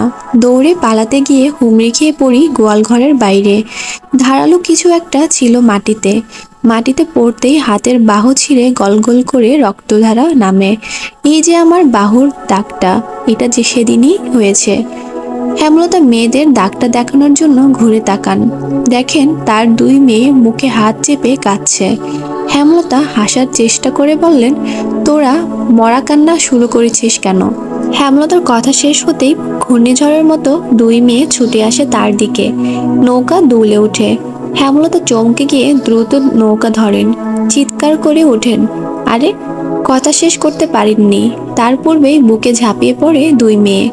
জড়িয়ে ধরেই আম্মা আম্মা বলে কাঁদতে থাকে। 2 মেয়ে এত শক্ত করে জড়িয়ে ধরেছে যে হেমলতা মনে হচ্ছে এখনই দম বেরিয়ে যাবে। থামার কোনো লক্ষণ নেই। হেমলতা দুজনের পিঠে হাত বুলিয়ে সান্ত্বনা দেন। কিছুতেই কিছু হয় না, তারা কেঁদেই চলেছে। হেমলতা মোর্শেদের উদ্দেশ্যে বলেন, নৌকা ঘুরাও, এদের আর কিছু বলবো না, আর ঘুরবো না। পদ্মজা ঠোঁট কামড়ে কান্না আটকে বলল, আর কাঁদবো না পূর্ণা, আর কাঁদিস না, কিন্তু তোমাকে জড়িয়ে রাখবো। হেমলতা পদ্মজার মাথায় চুমু দিয়ে বললেন, আমাদের এক ঘরে করে দেওয়া হলো। বাজারে ভেষজ উপায়ে আব্বার চিকিৎসা চলছিল, সেটাও বন্ধ হয়ে গেল। কেউ আমার পরিবারের মুখও দেখতে চায় না, দেখলেই এটা ওটা ছুঁড়ে দিত। বলা হয়নি সেদিন রাতে আব্বা আম্মা হানিফ মামার বাড়ি ছিল। মামার বাড়ির পাশের বাড়িতে ডাক্তার ছিল একজন, আব্বাকে দেখাতে গিয়েছিল। হানি আপার বিয়ে দেওয়ার জন্য আম্মা উঠে পড়ে লাগে। তখন হিমেল আম্মার পেটে 7 মাস চলে। আমার উপর আম্মার মার প্রতিদিনই চলতে থাকে। আমার জন্য পরিবারের এত ক্ষতি হলো। হানিফ স্কুলে যেতে পারে না, সবাই দূর দূর করে। হানি আপার বিয়ে হয় না, আব্বার চিকিৎসা হয় না। বিপদে আপদে কেউ পাশে আসে না। ওদিকে হিমেল আসার সময় ঘনিয়ে আসছে, কোনো দাত্রী আসেনি। আম্মা একা যুদ্ধ করে হিমেলকে জন্ম দিলেও সব মিলিয়ে জীবনটা নরক হয়ে ওঠে আমার। বছর 2 মধ্যে আব্বা কিছুটা সুস্থ হয় আল্লাহর রহমতে। হাঁটাচলা করতে পারেন, আগের মতো সবকিছু না বুঝলেও মোটামুটি বুঝতেন। হানি আপার বিয়ে ঠিক হলো। বনেদি ঘর থেকে প্রস্তাব আসে, শর্ত 5 বিঘা জমি দিতে হবে। আমাদের জমি ছিল 5.5 বিঘা। আম্মা 5 বিঘা জমি দিয়ে হানি আপার বিয়ে দিয়ে দিলেন। সবকিছু স্বাভাবিক হয়, যদিও মাঝে মাঝে অনেকে কথা শুনিয়েছে। একসময় আমার বিয়ের প্রস্তাব আসে, তোদের আব্বার সাথে আমার বিয়ে হয়। বিয়ের কয়েক মাসের মধ্যে জানতে পারি তোদের আব্বা দ্বিতীয় স্ত্রী আমি। শেষ কথাটা হেমলতা মোর্শেদের দিকে তাকিয়ে বলেন। মোর্শেদ চোখের দৃষ্টি সরিয়ে হতনত হন। পূর্ণা খুব অবাক হয়ে মোর্শেদের দিকে তাকালো। হেমলতা পূর্ণাকে নিজের দিকে ফিরিয়ে বলেন, আব্বাকে ভুল বুঝিস না মা, ভালোবাসার উপর কিছু নেই। ভালোবেসে লুকিয়ে বিয়ে করেছিল, কিন্তু আমাকে জানতে দেয়নি। এক সময় বিরক্ত হয়ে অনেক মারধর করে। ভীষণ বদমেজাজি আর জেদি ছিল তোদের আব্বা। জোর করে তোদের দাদা বিয়ে করিয়েছিলেন, তাই রাগ মেটাতে আমার উপর। আচ্ছা বাদ সেসব কথা। 1971 সালে মুক্তিযুদ্ধ শুরু হয়। যান বাঁচানোর তাগিদে মানুষ পালাতে থাকে। অলন্দপুরে পাকিস্তানি ক্যাম্প তৈরি করে। শহর থেকে একটা দল আসে যারা যুদ্ধ করতে চায়, তাদের যুদ্ধের জন্য প্রস্তুত করেন। তোদের আব্বার তার প্রথম স্ত্রীর কাছে বেশি থাকতো, আর তোর দুই চাচা যুদ্ধে চলে যায়। আমি একা ছিলাম খালি বাড়িতে। চারিদিকে অত্যাচার, জুলুম। ইচ্ছে করে দেশের জন্য কিছু করতে মনে সাহস নিয়ে স্কুলের প্রধান শিক্ষকের সাথে যোগাযোগ করি। তিনি কমান্ডার আবুল কালামের সাথে যোগাযোগ করিয়ে দেন। প্রধান শিক্ষক গোপনে গ্রামের যুবক যুবতীদের অনুপ্রেরণা দিতে যুদ্ধের জন্য। এই খবর একসময় পাকিস্তানিরা পেয়ে গেল। তিনি শহীদ হলেন। ট্রেনিংয়ে জয়েন করি, হয়ে উঠি একজন মুক্তিযোদ্ধা। প্রথম অপারেশনে আমরা সফল হই। অলন্দপুরের ক্যাম্প উড়িয়ে দিই। এরপর চলে যাই আরেক এলাকায়। হাতে রাইফেল নিয়ে পরবর্তী অপারেশন আমি। তখন ধরা পড়ে যাই পাকিস্তানিদের হাতে, বন্দি করে কারাগারে। সচক্ষে দেখি ধর্ষণ, শারীরিক বর্বরতা। তাদের রড দিয়ে পিটিয়েছে। পিঠের দাগগুলো এখনো আছে। আরো কয়েকদিন থাকলে হয়তো আমিও ধর্ষণ হতাম। তার আগে আবুল কালামের বুদ্ধির কাছে হেরে গেল তারা। ফেরার আগে চোখ বন্ধ করে এক নিঃশ্বাসে দুইজনকে ছুরি দিয়ে মৃত্যুর দুয়ারে পাঠিয়ে আসি। দেশ স্বাধীন হয়। চারিদিকে স্বাধীনতার উল্লাস। হাসপাতালে তখন আমি ভর্তি। আরও অনেকে ছিল। সেই হাসপাতালে ভর্তি ছিল যিশু। সেও একজন মুক্তিযোদ্ধা। রিমঝিমের সাথে ফের দেখা হলো। 1 মাস লাগলো সুস্থ হতে। ফেরার সময় সাথে আসে রিমঝিম আর যিশু ভাইয়া। পথে বারবার করে বলি, তোমাদের মতো দেখতে যেন আমার একটা মেয়ে হয়। অলন্দপুরের বাজারে নামিয়ে দিয়ে ওরা আর আসেনি। ফের যদি গ্রামের লোক দেখে ফেলে। কিন্তু আশঙ্কাই ঠিক হলো। অনেকে যিশু ভাইয়ের সাথে আমাকে দেখে ফেলে। বাড়িতে ফিরে তোর আব্বাকে দেখি। 3 মাস পর জানতে পারি আমার পদ্ম আমার পেটে। মনে প্রাণে একটা সুন্দর মেয়ের চাইতে থাকি আল্লাহর কাছে। ঘুমালে স্বপ্ন দেখি রিমঝিমকে। আমার মন খুব চাইতো রিমঝিমের মতো সুন্দর একটা মেয়ে। ঠিক তাই হলো, কিন্তু বদনাম রটে গেল। অনেকে বলে তারা যিশুর সাথে আমাকে দেখেছে। একদিন যিশুর কাছে ছিলাম, তারই সন্তান পদ্মজা। এই জন্যই এত সুন্দর আর এত মিল। তোদের আব্বাও বিশ্বাস করলো। আল্লাহ চাইলে সবই পারে। আল্লাহ চাইলে সব পারে। কেউ বিশ্বাস করলো না। কিন্তু জানিস পদ্ম, তুই জন্মের পর থেকেই আমি অলৌকিকভাবে খুব শক্ত হয়ে পড়ি, কঠিন হয়ে পড়ি। কেউ কিছু বললে সঙ্গে সঙ্গে জবাব দিয়ে দিই। তোর সম্পর্কে কেউ কিছু বলতে আসলে দা নিয়ে তেড়ে যাই। এই খবর ছড়িয়ে পড়ে সব জায়গায়। তার মধ্যে কমান্ডার আবুল কালাম আসেন অলন্দপুরে। গ্রামের অনেকের যুদ্ধে গিয়েছিল। তিনি ছাড়া আর একজন ফিরেছিলেন, বদর উদ্দিন নাম। বদর উদ্দিন এবং আবুল কালামের কাছ থেকে গ্রামবাসী জানতে পারে আমিও যুদ্ধ করেছি। হেমলতা একজন মুক্তিযোদ্ধা। এ খবর শোনার পর থেকে সবাই মোটামুটি সমীহ করে চলতেন থাকেন। একটা শক্ত জায়গা দখল করে বাঁচতে থাকি। প্রতিটি ঘটনা আমাকে ভেতরে ভেতরে শক্ত করছে। তুই জন্মের পর বুঝেছি আমি অনেক কিছু পারি, একা চলতে পারি। কথা শেষ হতেই হেমলতা হাঁপ ছাড়েন। চাঁদ ডুবে গেছে অনেকক্ষণ আগে। কিছুক্ষণের মধ্যে ফজরের আজান পড়বে। পদ্মজা পূর্ণা স্তব্ধ। এই দুনিয়ায় বাঁচার দুটি পথ, চুপ থাকো নয় প্রতিবাদ করো। কিন্তু আমার নিয়ম বলে সামনে চুপ থেকে আড়ালে আবর্জনাটাকে ছুঁড়ে ফেলে দাও, যাতে এই আবর্জনার প্রভাবে আর কিছু না পচে। কি জানি কেন হেমলতার শেষ কথাগুলো পদ্মজার রগে রগে শিহরণ জাগায়। সে দূরে চোখে রেখে কিছু ভাবতে থাকে।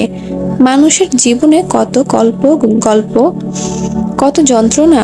হেমলতা নৌকা ঘুরাতে বলেন। মোর্শেদ নৌকা ঘুরায়। বাড়ি ফিরতে হবে। আজ পদ্মজার গায়ে হলুদ। নৌকা চলছে ঢেউয়ের তালে তালে।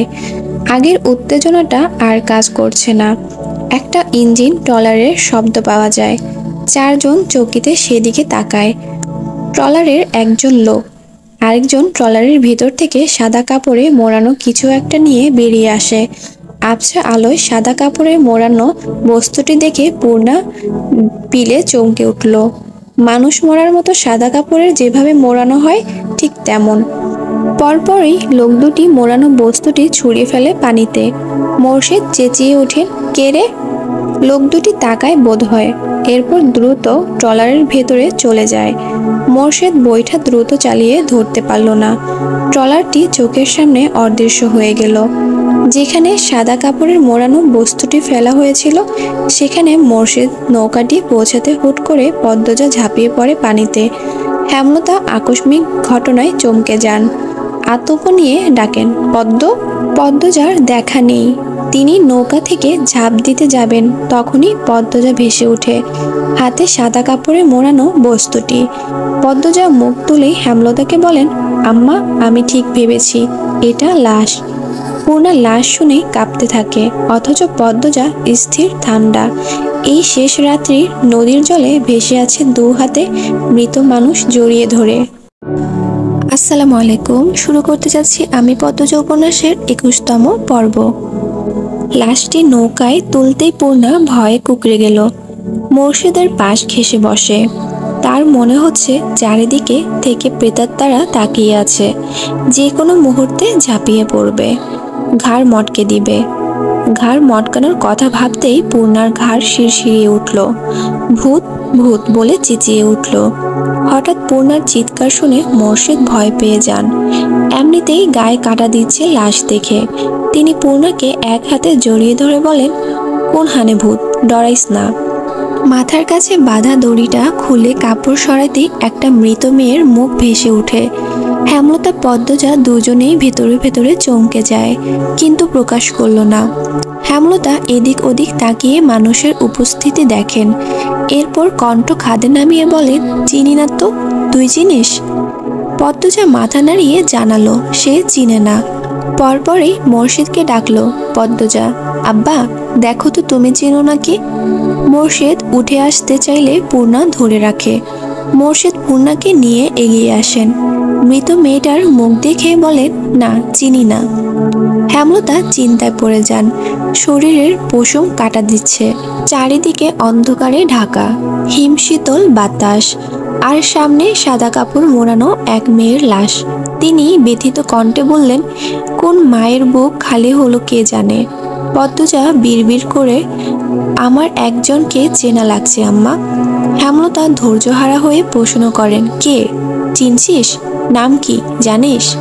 পদ্মজা ভাবছে, গভীর ভাবনায় ডুবে কিছু ভাবছে। হেমলতার প্রশ্নের জবাবে বলে, নাম জানি না আম্মা, দাঁড়াও আমি বলি লোকটা কেমন। পদ্মজা চোখ বুঝে কিছুক্ষণ আগের মুহূর্তে ফিরে যায়। চোখ বুঝা অবস্থায় রেখে বলে, আব্বা যখন বলল কে রে, তখন একটা লোক আমাদের দিকে তাকায়। লোকটার চোখগুলো ভীষণ লাল, অনেক মোটা, খুব কালো, মাথার চুল ঝুঁটি বাঁধা ছিল। এমন একজন লোক আমি স্কুল থেকে ফেরার পথে অনেকবার দেখেছি। কথা শেষ করেই পদ্মজা চোখ খুলে খুশিতে গদগদ হয়ে বলল, লোকটার দেখা পেলে আমি ঠিক চিনে ফেলবো আম্মা। চিনে কি হবে? প্রমাণ তো নেই। আর মেয়েটা মারা গেছে নাকি খুন সেটা তো জানি না। প্রমাণ নেই তো ঠিক, কিন্তু মেয়েটা খুন হয়েছে আম্মা। এই দেখো মেয়েটার গলায় কত দাগ, আর পেটের কাছে দেখো রক্তের দাগ। নদীর পানি পুরোটা রক্ত মুছে দিতে পারেনি। হেমলতা অবাক হয়ে পদ্মজার কথা মতো খেয়াল করে দেখেন, সত্যি তো। তিনি বিস্ময় নিয়ে বলেন, একটার পর একটা খুন, হানিফের পর প্রান্তর বাপ, এরপর এই মেয়ে। আমি বুঝে উঠতে পারছি না কে বা কারা এমন করছে। ওই লোকটার দেখা যদি আরেকবার পাই, আমি ঠিক এর রহস্য বের করবই আম্মা, বলল পদ্মজা। মৃত মেয়েটার মুখ কাপড় দিয়ে ঢেকে দিল পদ্মজা। এরপর দড়ি দিয়ে আগের মতো বেঁধে মোর্শেদকে বলল, আব্বা, কলপাড়ার দিকে যাও। ওখানে কি? হেমলতা বললেন। পদ্মজা শান্ত কণ্ঠে বলল, কলা গাছের ভেলা বানিয়ে লাশ ভাসিয়ে দেব আম্মা। পানিতে ফেললে কেউ পাবে না, ভাসিয়ে দিলে কেউ না কেউ পাবে। মেয়েটার পরিবার খুঁজে পাবে। আমাদের বাড়িতে এমন লাশ নিয়ে যাওয়া ঠিক হবে না। অনেক মানুষ আছে, সবাই ভয় পাবে। বিয়ের আমেজটা চলে যাবে। 1 সপ্তাহ হয়নি এই ঘটনাটা পার হওয়া। আম্মা বুঝছো আমি কি বলতে চাইছি? হেমলতা কিছু মুহূর্তকাল পদ্মজার চোখে চোখ রেখে বসে রইলেন। পদ্মজার কথার উত্তর না দিয়ে মোর্শেদকে বললেন, কলপাড়ার দিকে যাও। সকাল সকাল গায়ে হলুদ করার কথা ছিল, কিন্তু বউ এখনো ঘুমে। বাড়ি ভর্তি মানুষ, কলা গাছের ছাদ বানিয়ে সবাই অপেক্ষা করছে। হেমলতা কিছুতেই পদ্মজাকে ডাকতে দিচ্ছেন না। দুপুরের আজান পড়তেই পদ্মজা ধরফরিয়ে উঠে। মনে পড়ে আজ তার গায়ে হলুদ। সেই কাক ডাকা ভোরে বাড়ি ফিরে ঘুমিয়েছিলেন। তারপর আর কিছু মনে নেই। বালিশের পাশে হলুদ শাড়ি রাখা। পদ্মজা দ্রুত শাড়িটা পরে নেয়। এরপর পূর্ণাকে ডাকে। বাহিরের কোলাহল শোনা যাচ্ছে। পদ্মজা দরজা খুলতেই 9 বছর বয়সী একটা মেয়ে চেঁচিয়ে বাইরে খবর দিল, পদ্ম আপার ঘুম ভাঙছে। হানি উঠান থেকে পদ্মজার ঘরের সামনে আসেন। হেমলতা রান্নাঘরের সামনে বসে মুরগি কাটছিলেন। হানি হেমলতাকে শ্লেষাত্মক কণ্ঠে বলেন, এবার নিয়ে যেতে পারি তোর যাত্রে? যাও, বললেন হেমলতা। হানি মঞ্জুরা সম্পর্কে ভাবি হয়। এমন আরো দুজন পদ্মজাকে নিয়ে ঘর থেকে বের হয়। গায়ে হলুদের স্নান বাড়ির পিছনে। মোর্শেদ এসে পথ আটকান। গামছা কোমরে বাঁধতে বাঁধতে বলেন, আমার শরীরে আমি লইয়া যামু সাদনা তলায়। কথা শেষ করে মোর্শেদ পদ্মজাকে পাজা কোলে তুলে নেন। হানি চেঁচিয়ে উঠে বলেন, আরে মিয়া করেন কি? দুলাভাইরা কোলে নাই তো। বাপ নিলে বিয়া অশুদ্ধ হইয়া যাইব না। মোর্শেদ বাইরে পা রাখেন। পদ্মজা লজ্জায় শাড়ির আঁচল দিয়ে মুখ ঢেকে ফেলে। অজানা অনুভূতিতে হাত পা কাঁপছে। মানুষের উচ্ছ্বাস দ্বিগুণ বেড়ে যায়। প্রেমা প্রান্ত খুশিতে লাফাচ্ছে। একজন আরেকজনকে রং দিয়ে মাখিয়ে দিচ্ছে। কলা গাছের ছাদের নিচে খাটের ছোট চৌকিতে পদ্মজাকে দাঁড় করিয়ে দেন মোর্শেদ। সামনে 7টা বদনা, 10টা কলসি ভর্তি পানি। একটা খোলায় দূর্বা ধান, হলুদ বাটা, হলুদ শাড়ি, ব্লাউজ, তোয়ালে, সাবান। কাছে কোথাও একদল নেচে নেচে নেচে গীত গাইছে। ছেলেমেয়েরা একজন আরেকজনকে জোর করে ধরে হলুদ মাখিয়ে দিচ্ছে। পদ্মজার জন্য রাখা হলুদ অনেকেই নিতে চাইছে। হানির জন্য পারছে না। হানি পাহারাদার হয়ে দাঁড়িয়ে আছেন। হানির ছেলে অনন্ত এসে হলুদ চাইলে হানি মার দেবে বলে তাড়িয়ে দিলেন। হেমলতা এসে ভিড় কমিয়ে দেন। চারিদিকে পর্দা দিয়ে ঘিরে দেন। এরপর 6-7 জন মহিলাকে নিয়ে হলুদের গোসল শেষ করেন। এই জন্য অনেকে তর্ক বিতর্ক হয়েছে। গায়ে হলুদ করতে হয় সবাইকে নিয়ে, সবার সামনে, আনন্দ করতে করতে। হেমলতা কেন শুধুমাত্র 6-7 জনকে নিয়ে করেছেন? হেমলতা তার জবাব দিলেন না। অবুঝদের সাথে তর্ক করে লাভ নেই। গোসল শেষ করে মসলিন কাপড়ের হলুদ শাড়ি পরানো হয় পদ্মজাকে। কানের কাছে মঞ্জুরা গুনগুন করে কাঁদছেন। পদ্মজার শুনতে ভালো লাগছে না। বিয়ে হলে নাকি 1 সপ্তাহ আগে থেকে কান্নাকাটি শুরু হয়। গায়ে হলুদের দিন আত্মীয়রা কাঁদায় গড়াগড়ি করে কাঁদে, অথচ পদ্মজা হেমলতা শান্ত। পদ্মজাকে গায়ে হলুদের খাবার দেওয়া হয়। বিশাল এক থালা। তাতে কয়েক রকমের পিঠা, আস্ত একটা মুরগি, পোলাও, শাক। পদ্মজা খাওয়ার আগে অন্যরা কেড়ে নিয়ে যায় সব। ভিড় কমতেই হেমলতা আলাদা করে প্লেটে করে ভাত আর হাঁসের মাংস নিয়ে আসেন। নিজ হাতে খাইয়ে দেন। খাওয়ার মাঝে পদ্মজার মনে পড়ে মঞ্জুরা তখন বলেছিলেন, বিয়ের পর মেয়েরা পর হয়ে যায়, মা বাবা পর হয়ে যায়, স্বামী আর স্বামীর বাড়ি সব। মা বাপের সাথে দেখা করতেও তাদের অনুমতি লাগে। পদ্মজা হেমলতার দিকে তাকিয়ে ভাত চিবোয়। হেমলতা খেয়াল করেন পদ্মজা তার দিকে হাঁ করে তাকিয়ে আছে। চোখের পলকেই ফেলছে না। চোখে জল চিকচিক করছে। তিনি পদ্মজাকে বলেন, খাওয়ার সময় কাঁদতে নেই। পদ্মজা ফোঁপাতে থাকলো। ফোঁপাতে ফোঁপাতে খাবার শেষ করে। চোখের জলে বুক ভিজে একাকার। হেমলতা ঘরের বাইরে এসে হাতের উল্টো পাশ দিয়ে চোখের জল মুছেন। কি যে যন্ত্রণা হচ্ছে বুকে। কাটতে পারলে বোধহয় ভালো হতো, কিন্তু কাদার সময় কোথায়? সবার সামনে যে তিনি আর কাটতে পারেন না। ভিড় কমলে কাঁদবেন, অনেক কাঁদবেন, জীবনের শেষবারের মতো কাঁদবেন। এরপর আর কখনো কাঁদবেন না, কোনোদিনও না। পদ্মজার 2 হাতে গাছের মেহেদি লাগানো হচ্ছে। উঠানে বড় চৌকি রেখে চারিদিকে রঙিন পর্দা টাঙানো হয়েছে। কাগজের ফুল মাথার উপর ঝুলানো। চারিদিকে ঘিরে মেয়েরা। সামনের খালি জায়গায় চলছে নাচ। তখন উপস্থিত হয় হাওলাদার বাড়ির পরিবার, লাবণ্য, রানী এবং তাদের আত্মীয়। সাথে নিয়ে এসেছে বউয়ের বেনারসি গহনা। হানি ছুটে এসে সবার আপ্যায়নে ব্যস্ততা করেন। শেষে বাড়িতে ঢুকে আমির। বিয়ের আগের দিন রাতে বরের আগমনে সবাইকে খুব হাসালো। কেউ কেউ বলল এত সুন্দর বউ দূরে রাখার আর তর সইছে না, তাই চলে এসেছে। আমির সেসব পাত্তা দিল না, সোজা হেমলতার কাছে গেল। গিয়ে বলল, আম্মা, পদ্মজয়ের সাথে একটু কথা বলতে চাই। আমিরের অকপট অনুরোধ। হেমলতা ভীষণ অবাক হয়, তাকিয়ে থাকেন আমিরের দিকে। এমন ছেলে তিনি দুটো দেখেননি। আমির আবার বলল, বেশিক্ষণ না, একটু সময়। আমিরের কণ্ঠ পরিষ্কার, অথচ মাথা নিচু। পরিবারের ভালো শিক্ষাই পেয়েছে, তবে লাজলজ্জা একদমই নেই। হেমলতা মৃদু হেসে বলল, ঘরে গিয়ে বসো, পদ্ম আসছে। আমির হেমলতার পা ছুঁয়ে সালাম করে পদ্মজার ঘরের দিকে চলে যান।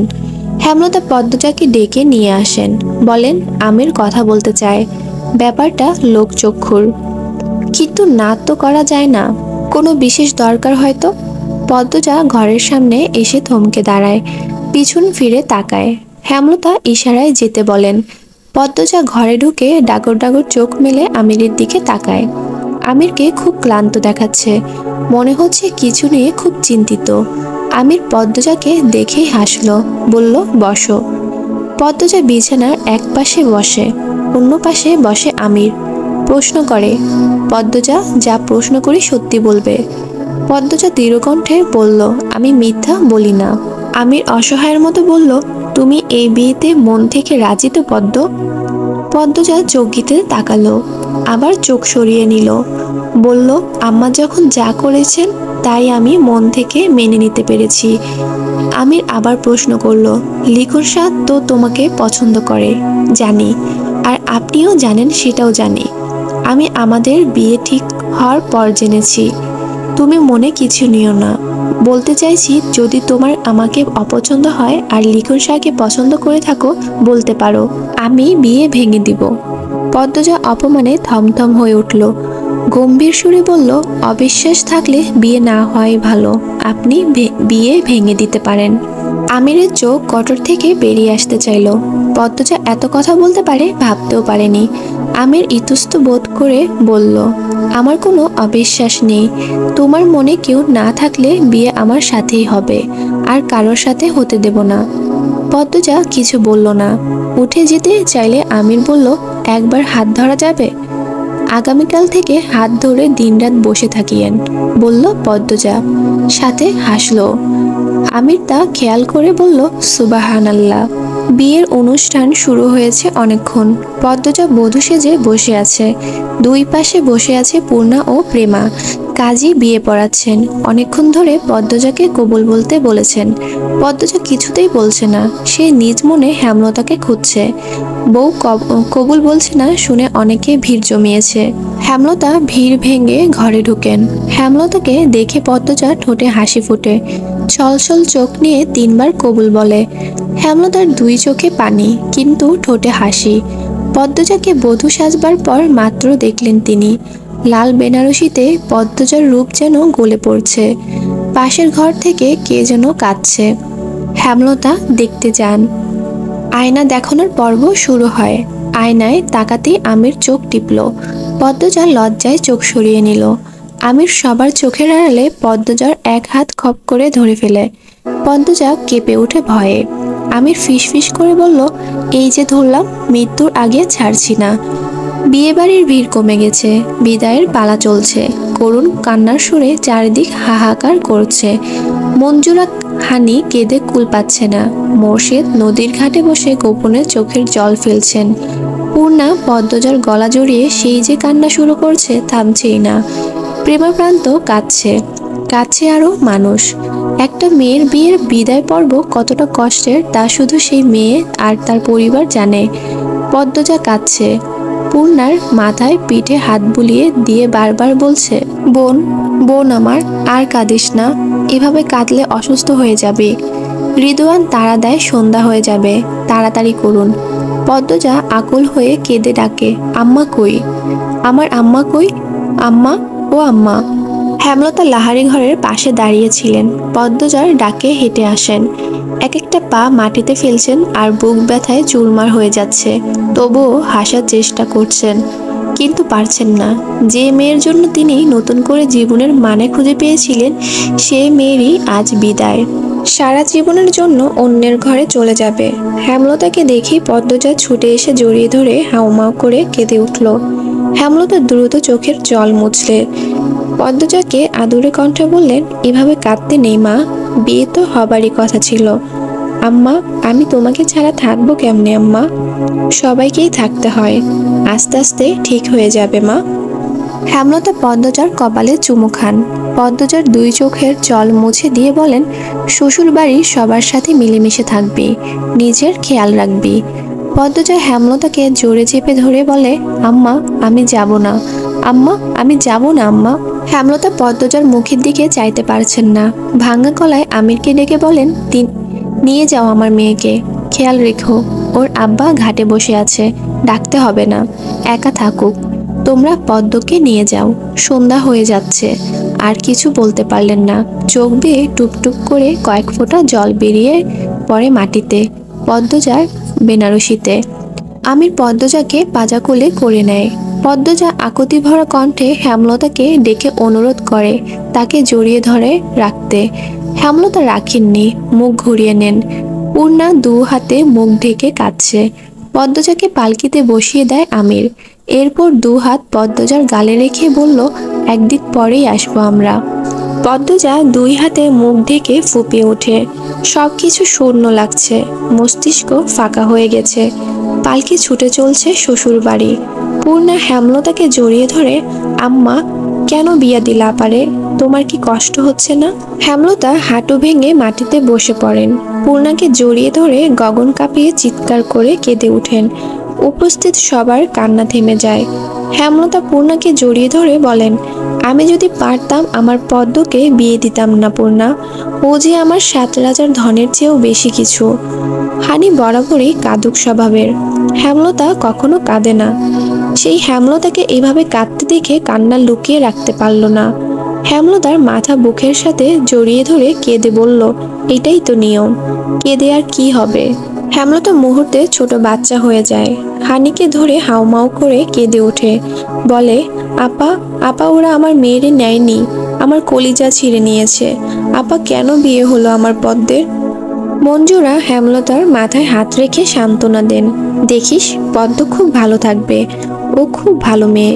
হেমলতা হানিকে ছেড়ে মঞ্জুরাকে জড়িয়ে ধরেন, হাত পা ছড়ে কাঁদতে কাঁদতে বলেন, আম্মা আম্মা তুমি কখনো আমাকে কিছু দাওনি, এইবার আমার এই মরণ কষ্টটা কমিয়ে দাও। আম্মা আমার খুব কষ্ট হচ্ছে, বিশ্বাস করো আম্মা। আম্মা আমার পদ্মকে ছাড়া আমি কেমনে থাকবো? মঞ্জুরার বুক ধুকপুক করছে। জন্মের পর হেমলতা কি কখনো এভাবে কেঁদেছে মনে পড়ছে না। তিনি পারেননি হেমলতার এই কষ্ট কমাতে, শুধু বুকের সাথে চেপে ধরে রাখিলেন। এভাবে যদি ছোট থেকে আগলে রাখতেন, হেমলতার জীবনটা এত কষ্টের হতো না। পদ্মজা ছটপট করছে, কিছু ভালো লাগছে না। ইচ্ছে হচ্ছে ছুটে যেতে মায়ের কাছে। গলা শুকিয়ে কাঠ, এখনই মারা যাবে। পদ্মজা হঠাৎ চিৎকার করে ওঠে, থামো তোমরা, থামো, আল্লাহর দোহাই লাগে থামো। পালকি থেমে যায়। পদ্মজা পালকি থেকে মাটিতে পা রেখে মোড়ল বাড়ির দিকে ছুটতে থাকলো। কেউ আটকে রাখতে পারেনি। সবাইকে ধাক্কা দিয়ে দূরে ঠেলে ছুটে চলছে সে মায়ের বুকে। আমির শুধু চেয়ে রইল। সন্ধ্যা নামার পূর্ব মুহূর্তে একটা লাল বেনারসি পরা অপরূপ সুন্দরী মেয়ে ছুটে চলছে, দেখতে ভালোই লাগছে। পদ্মজার কণ্ঠে আম্মা ডাকটি হেমলতার অস্তিত্ব মারিয়ে দিয়ে গেল। হেমলতা থমকে গিয়ে তাকান। উঠে দাঁড়াতে প্রস্তুত হতেই পদ্মজা ঝাঁপিয়ে পড়ে হেমলতার বুকে। হেমলতা টাল সামলাতে না পেরে আবার মাটিতে বসে পড়েন।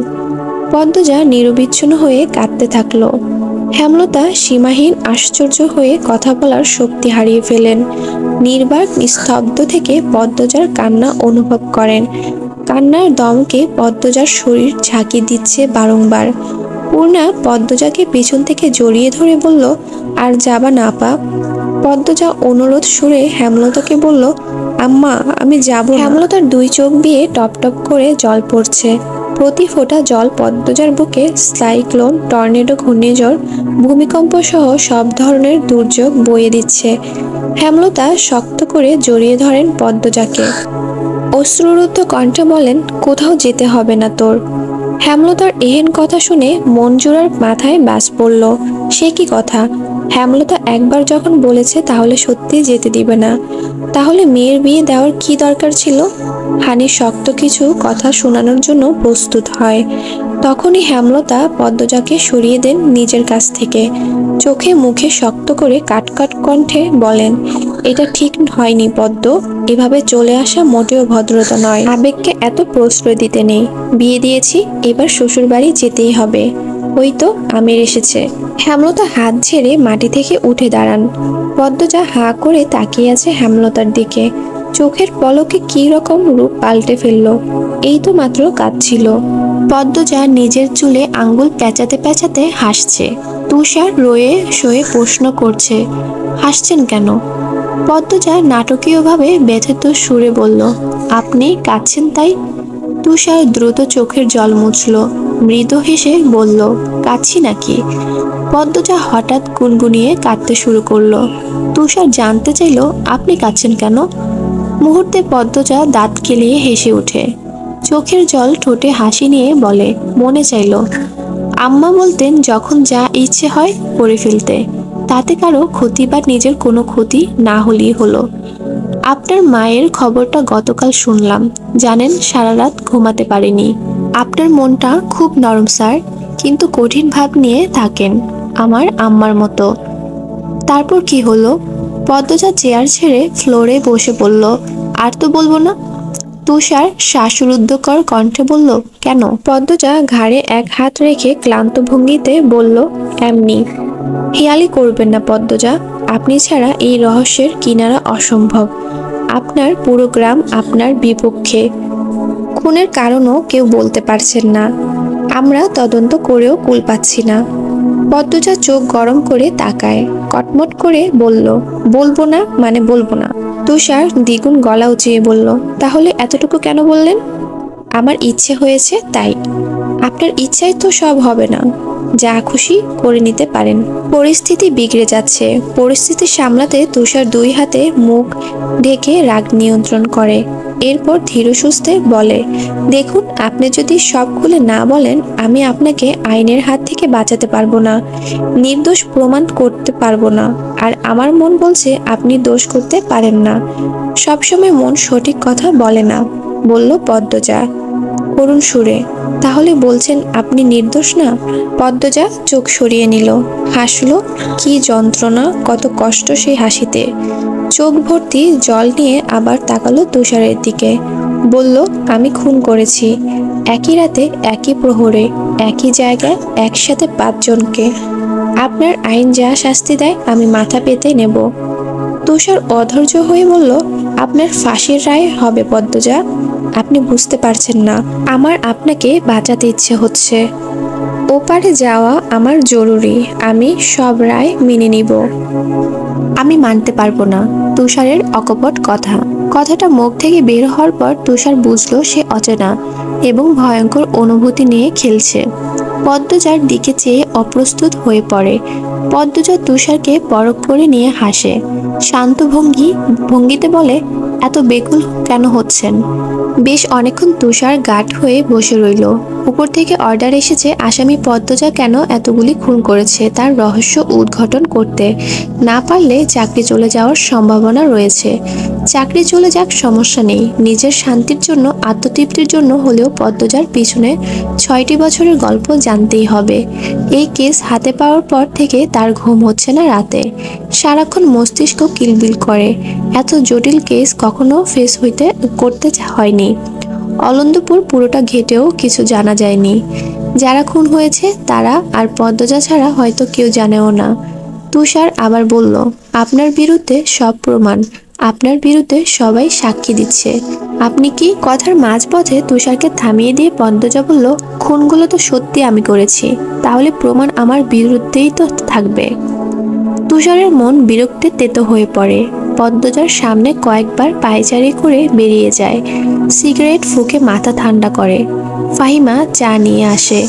তুষার বলল, মেয়েটাকে তোমার অপরাধী মনে হয়? আমি কিছু ভাবতে পারছি না স্যার। মেয়েটাকে দেখলে আমার হাত পা অবশ হয়ে পড়ে। এত মেরেছি শুরুতে, কিছুতেই টু শব্দ করেনি। এরপর থেকে আমি রাতে ভয়ঙ্কর স্বপ্ন দেখি। পৃথিবীটা রহস্যে ঘেরা। ফাহিমা, একজন নারী 5 জনকে কিভাবে খুন করতে পারে, আবার একসাথে? সেই সাহস কি করে পেল? সেটা আমিও ভাবছি স্যার। কিভাবে খুন করেছে সেটা ধারণা করা যাচ্ছে, কিন্তু এত সাহস ধৈর্য কিভাবে কোনো নারীর থাকতে পারে? নারীরা চাইলেই সব পারে, কথাটা শুনে এসেছি, এবার সচক্ষে দেখছি। জি স্যার। কত আসামি পায়ে পড়ে জীবন ভিক্ষা চেয়েছে, কিছুতেই মন গলেনি, মন কাঁদেনি। এই মেয়েটা জীবন চায় না, তবুও আমার ইচ্ছে হচ্ছে জীবন দিতে, নির্দোষ প্রমাণ করে বাঁচাতে। ফাহিমা চৌকিতে তাকালো তুষারের দিকে। তুষার সবসময় হু হ্যাঁ এর বাইরে কিছু বলে না। খুব কঠিন কাঠখোট্টা একটা মানুষ, অনুভূতি বলতেই নেই। তার মুখে এত কথাবার্তা শুনে অবাক হচ্ছে ফাহিমা। পরিস্থিতি হাতের বাইরে স্যার। পদ্মজার ফাঁসি দেখার জন্য দেশ উতলা হয়ে আছেন। কেন এমন হচ্ছে ফাহিমা? আজ যদি হেমলতা উপস্থিত থাকতেন গল্পটা অন্যরকম হতো স্যার। তুষার আবার ফিরে আসে, পদ্মজার সামনে চেয়ারে বসে, ধীর কণ্ঠে বলে, আজই শেষ দিন, এরপর আর আমাদের সাক্ষাৎ হবে না। পদ্মজা চকিতে তাকালো, দ্রুত তুষারের পায়ের কাছে এসে বসলো। বলল, আপনার আম্মা আপনাকে বিয়ে করতে চাপ দেয় তাই না? আপনি কি করে জানলেন? সেদিন দেখলাম ফোনে কাউকে আম্মা ডেকে রেগে বলছিলেন বিয়ে করব না। আমি তো অনেক দূরে দাঁড়িয়ে কথা বলছিলাম। আপনার শ্রবণ শক্তি তো প্রখর। তুষার বলল, এরপর থামলো, লম্বা করে নিঃশ্বাস নিয়ে আবার বলল, আপনার মা বিশ্বাসঘাতকতা কি কথা লুকিয়ে করেছেন? আপনি জানলেন কি করে? কিছু তথ্য পেয়েছি গতকাল। এইটুকুর জন্য বিশ্বাসঘাতক অপবাদ দিতে পারেন না। উনি আপনার ভালোর জন্যই। পদ্মজা চুপ থেকে হুট করে ফোঁস করে জ্বলে উঠে বলল, আপনি বুঝবেন না আমার কষ্ট। আমার না পাওয়া দামি সময়টাকে আমি কতবার মনে করে বুক ভাসিয়ে কেঁদেছি, বুঝবেন না আপনি। পদ্মজা কাঁদতে কাঁদতে বলল, পরপরই হেসে আবার করুণ সুরে কান্না শুরু করলো। গা কাঁপিয়ে তোলার মতো কান্না, মনে হয় কোনো অশরীরই কাঁদছে। কি বিশ্রী ভয়ঙ্কর সেই কান্নার ছন্দ। তুষারের কান ঝাঝা করে ওঠে, চিন্তায় মাথার রগ দপদপ করছে। আগামীকাল ভোরে পদ্মজাকে কোর্টে তোলা হবে, রায় হবে। পদ্মজার ফাঁসি চাই বলে রাস্তায় রাস্তায় আন্দোলন, রেডিওতে আন্দোলন, কিন্তু তুষারের মন যে কিছুতেই মানতে পারছে না এই আন্দোলন। এমন নিষ্পাপ মনের অপরূপ সুন্দরীর বিরুদ্ধে পুরো পৃথিবী। কি আশ্চর্য, তাই না? বাঁকা রাস্তা পেরিয়ে পালকি চলছে ধীরে ধীরে। সন্ধ্যার আজান পড়েছে কিছুক্ষণ আগে। দিনের আলো কিছুটা এখনো রয়ে গেছে। দক্ষিণ দিকে থেকে ধেয়ে আসছে হাওয়া, শীতল নির্মল পরিবেশ। পদ্মজার বুক ধুকপুক করছে। নতুন মানুষ নতুন পরিবেশে মানিয়ে নিতে পারবে তো? একবার সে হাওলাদার বাড়ি গিয়েছিল। অন্দরমহল নামে এক বিশাল বাড়ি আছে। সেই বাড়িতে মেয়েরা বউরা থাকে। এখন কি সেও থাকবে? পদ্মজা পর্দার ফাঁক ফকর দিয়ে বাইরের চোখ মেলে তাকায়। আমির হাতে পাগড়ি নিয়ে তার বড় ভাইয়ের সাথে কি যেন আলোচনা করছে। চোখে মুখে খুশি উপচে পড়ছে। পদ্মজা চোখ সরিয়ে নিল। মায়ের কথা, পূর্ণার কথা খুব মনে পড়ছে। পালকি থামে, আমির থামিয়ে দিল। অন্দরমহলের মেয়েরা অপেক্ষা করছে নতুন বউয়ের জন্য, আর আমির গেটের সামনেই পালকি থামিয়ে দিল। জাফর বিরক্তিতে চয়ের মতো শব্দ করে বলল, এইখানে আবার থামলি কেন? আমির পাগড়ি রিদওয়ানের হাতে দিয়ে বলল, আমার বউ আমার কোলে চড়ে অন্দরমহলে যাবে। পদ্মজা কথাটা শুনেই কাচুমাচু হয়ে গেল। আমির পালকির পর্দা সরিয়ে হাত বাড়িয়ে পদ্মজাকে নামতে ইশারা করে। পদ্মজার নাক অবধি টানানো ঘোমটা আমির সরাতে গিয়েও সরালো না। মুখে বলল, কি হলো, নেমে আসো। পদ্মজা লজ্জায় জ্ঞান শূন্য হয়ে পড়েছে। সে গাঢ় হয়ে বসে থাকে। আমির হেসে এক হাতে নিজের কপাল চাপড়ালো, এরপর নিজেই টেনে নামালো পদ্মজাকে।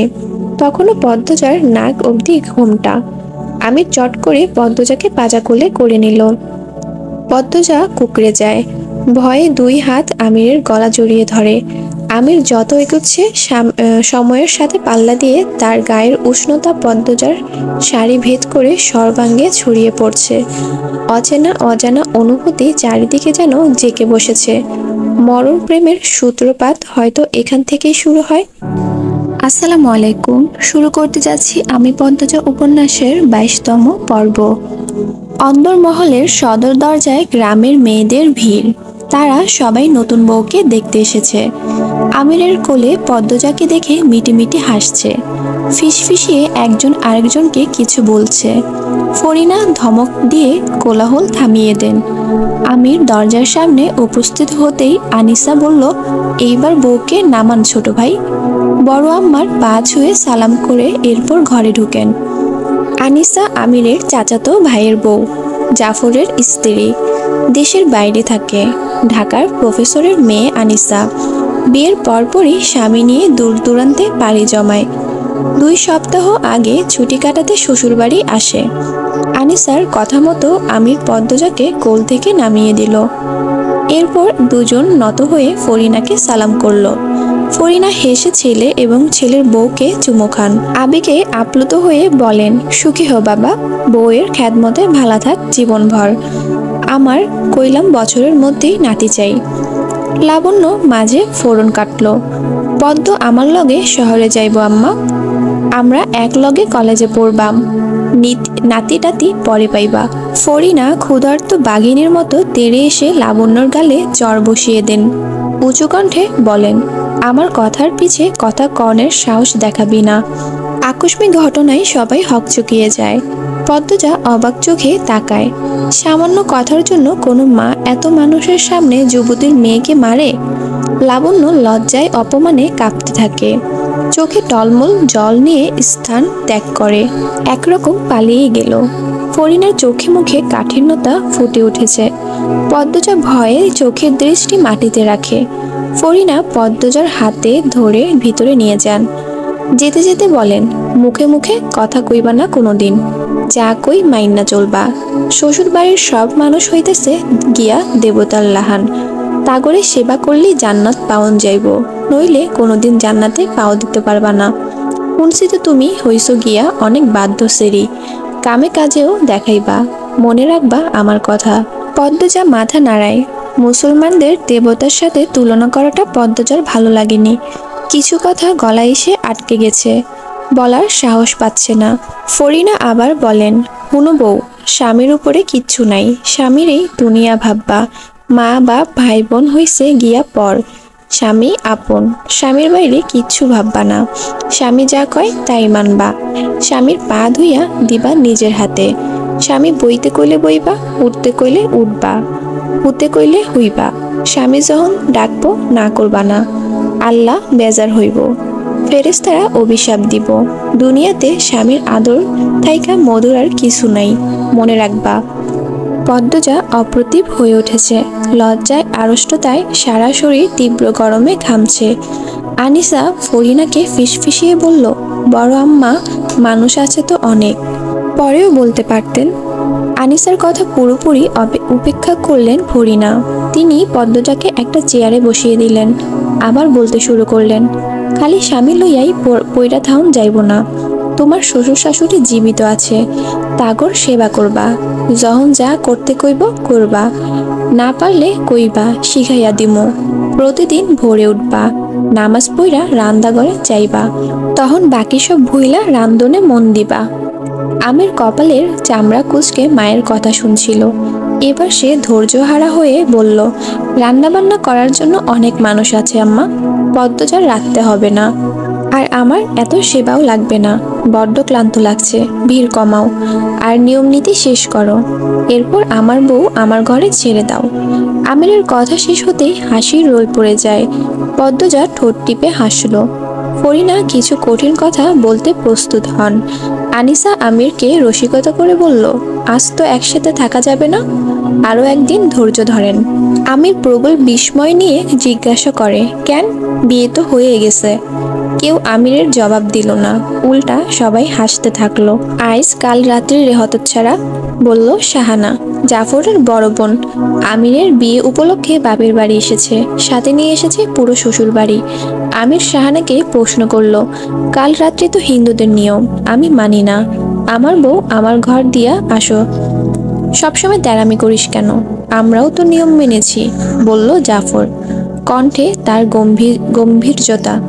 তাতেও লাভ হলো না, আমির কিছুতেই নিয়ম মানবে না।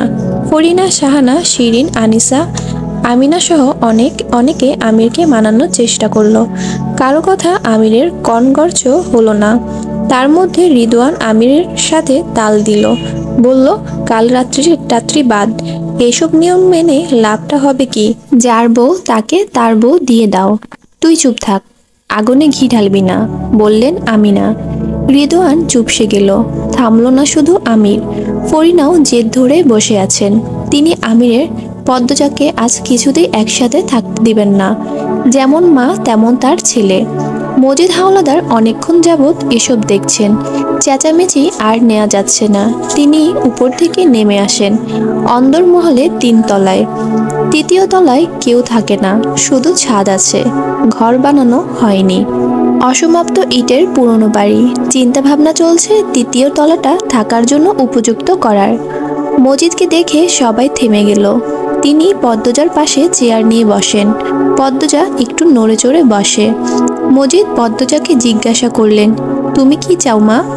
আজ শাশুড়ির সাথে থাকবে নাকি আমার পাগল ছেলের সাথে? ভেবে বলো, তুমি যা বলবে তাই হবে। পদ্মজা উসখুস করতে করতে বলল, জি, আম্মার সাথে থাকবো। ফরিনার ঠোঁটে বিশ্বজয়ের হাসি ফুটে ওঠে। তিনি আমিরের দিকে তাকিয়ে ব্যঙ্গ করে হাসেন। পরপরই পদ্মজার উপর ঝাঁপিয়ে পড়েন। চুমুতে পদ্মজার গাল ভরিয়ে দেন। একবার আর চোখে আমিরকে দেখল পদ্মজা। আমির তাকাতেই ছিল। পদ্মজা তাকাতেই আমির চোখ রাঙানি দিল। সঙ্গে সঙ্গে পদ্মজা দৃষ্টি ফিরিয়ে নিল।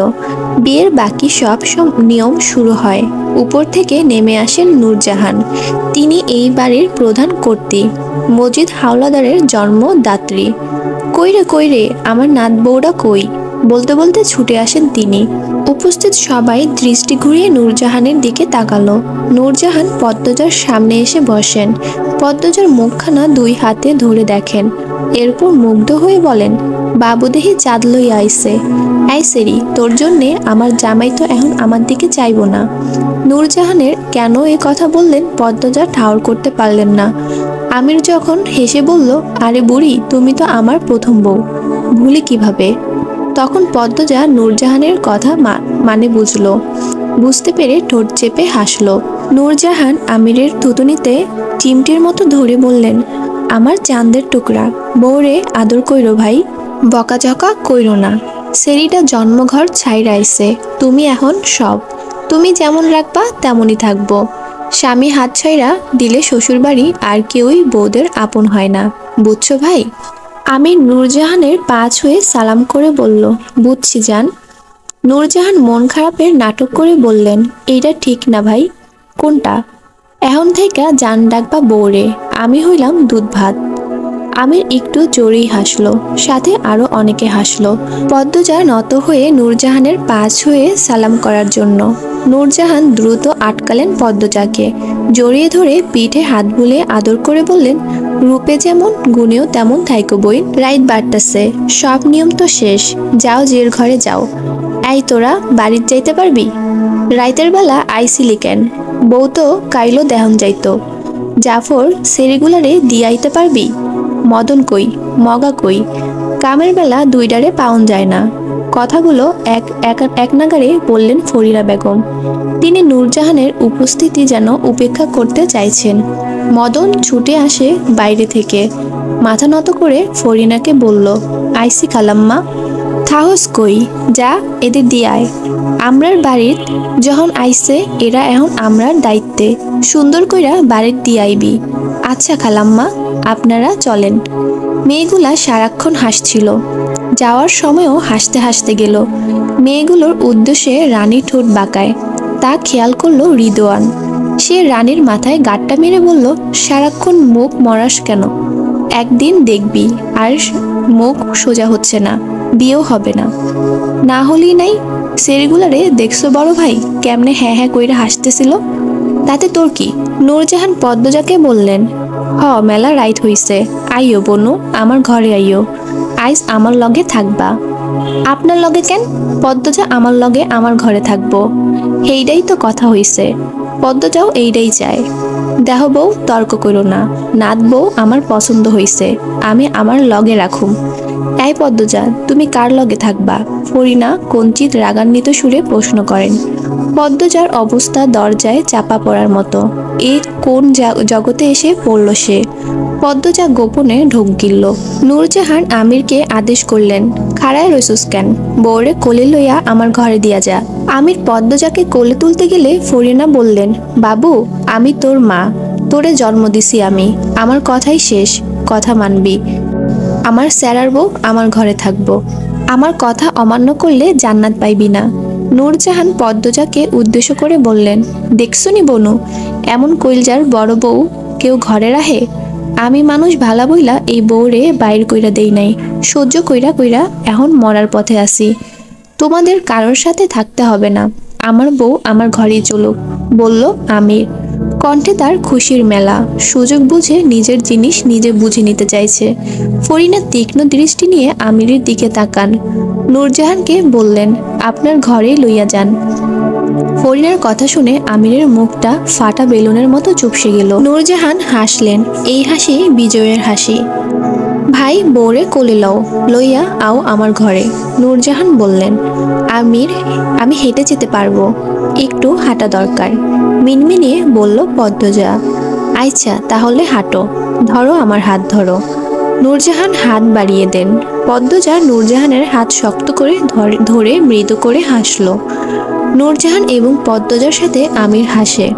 সে দাদির ঘর অবধি যাবে। পদ্মজাকে তার মোটেও ছাড়তে ইচ্ছে করছে না। নূরজাহানের ঘরে যাওয়ার পথে পদ্মজা কান্নার সুর শুনতে পায়। কে যেন কাঁদছে। কি করুণ সেই কান্নার সুর। এদিক ওদিক দৃষ্টি মেলে তাকালো পদ্মজা। আরেকটু এগোতেই খুব কাছে জোরে একটা আওয়াজ হয়। পদ্মজা কেঁপে ওঠে, দ্রুত সেদিকে তাকায়। তার চেয়ে 2 হাত দূরে একটা দরজা। ভেতর থেকে কেউ দরজায় ধাক্কাচ্ছে আর কাঁদছে। পদ্মজাকে ভয় পেতে দেখে আমির বলল, ভয় পাচ্ছ? কে ওখানে? এভাবে কাঁদছে কেন? দরজা খুলে দিন না। পদ্মজা ভয় এবং ব্যথিত কণ্ঠে বলল। তার কথায় আমির বা নূরজাহানের কারো কোনো ভাবান্তর হলো না। পদ্মজাকে দিয়ে পাশ কেটে চলে গেল।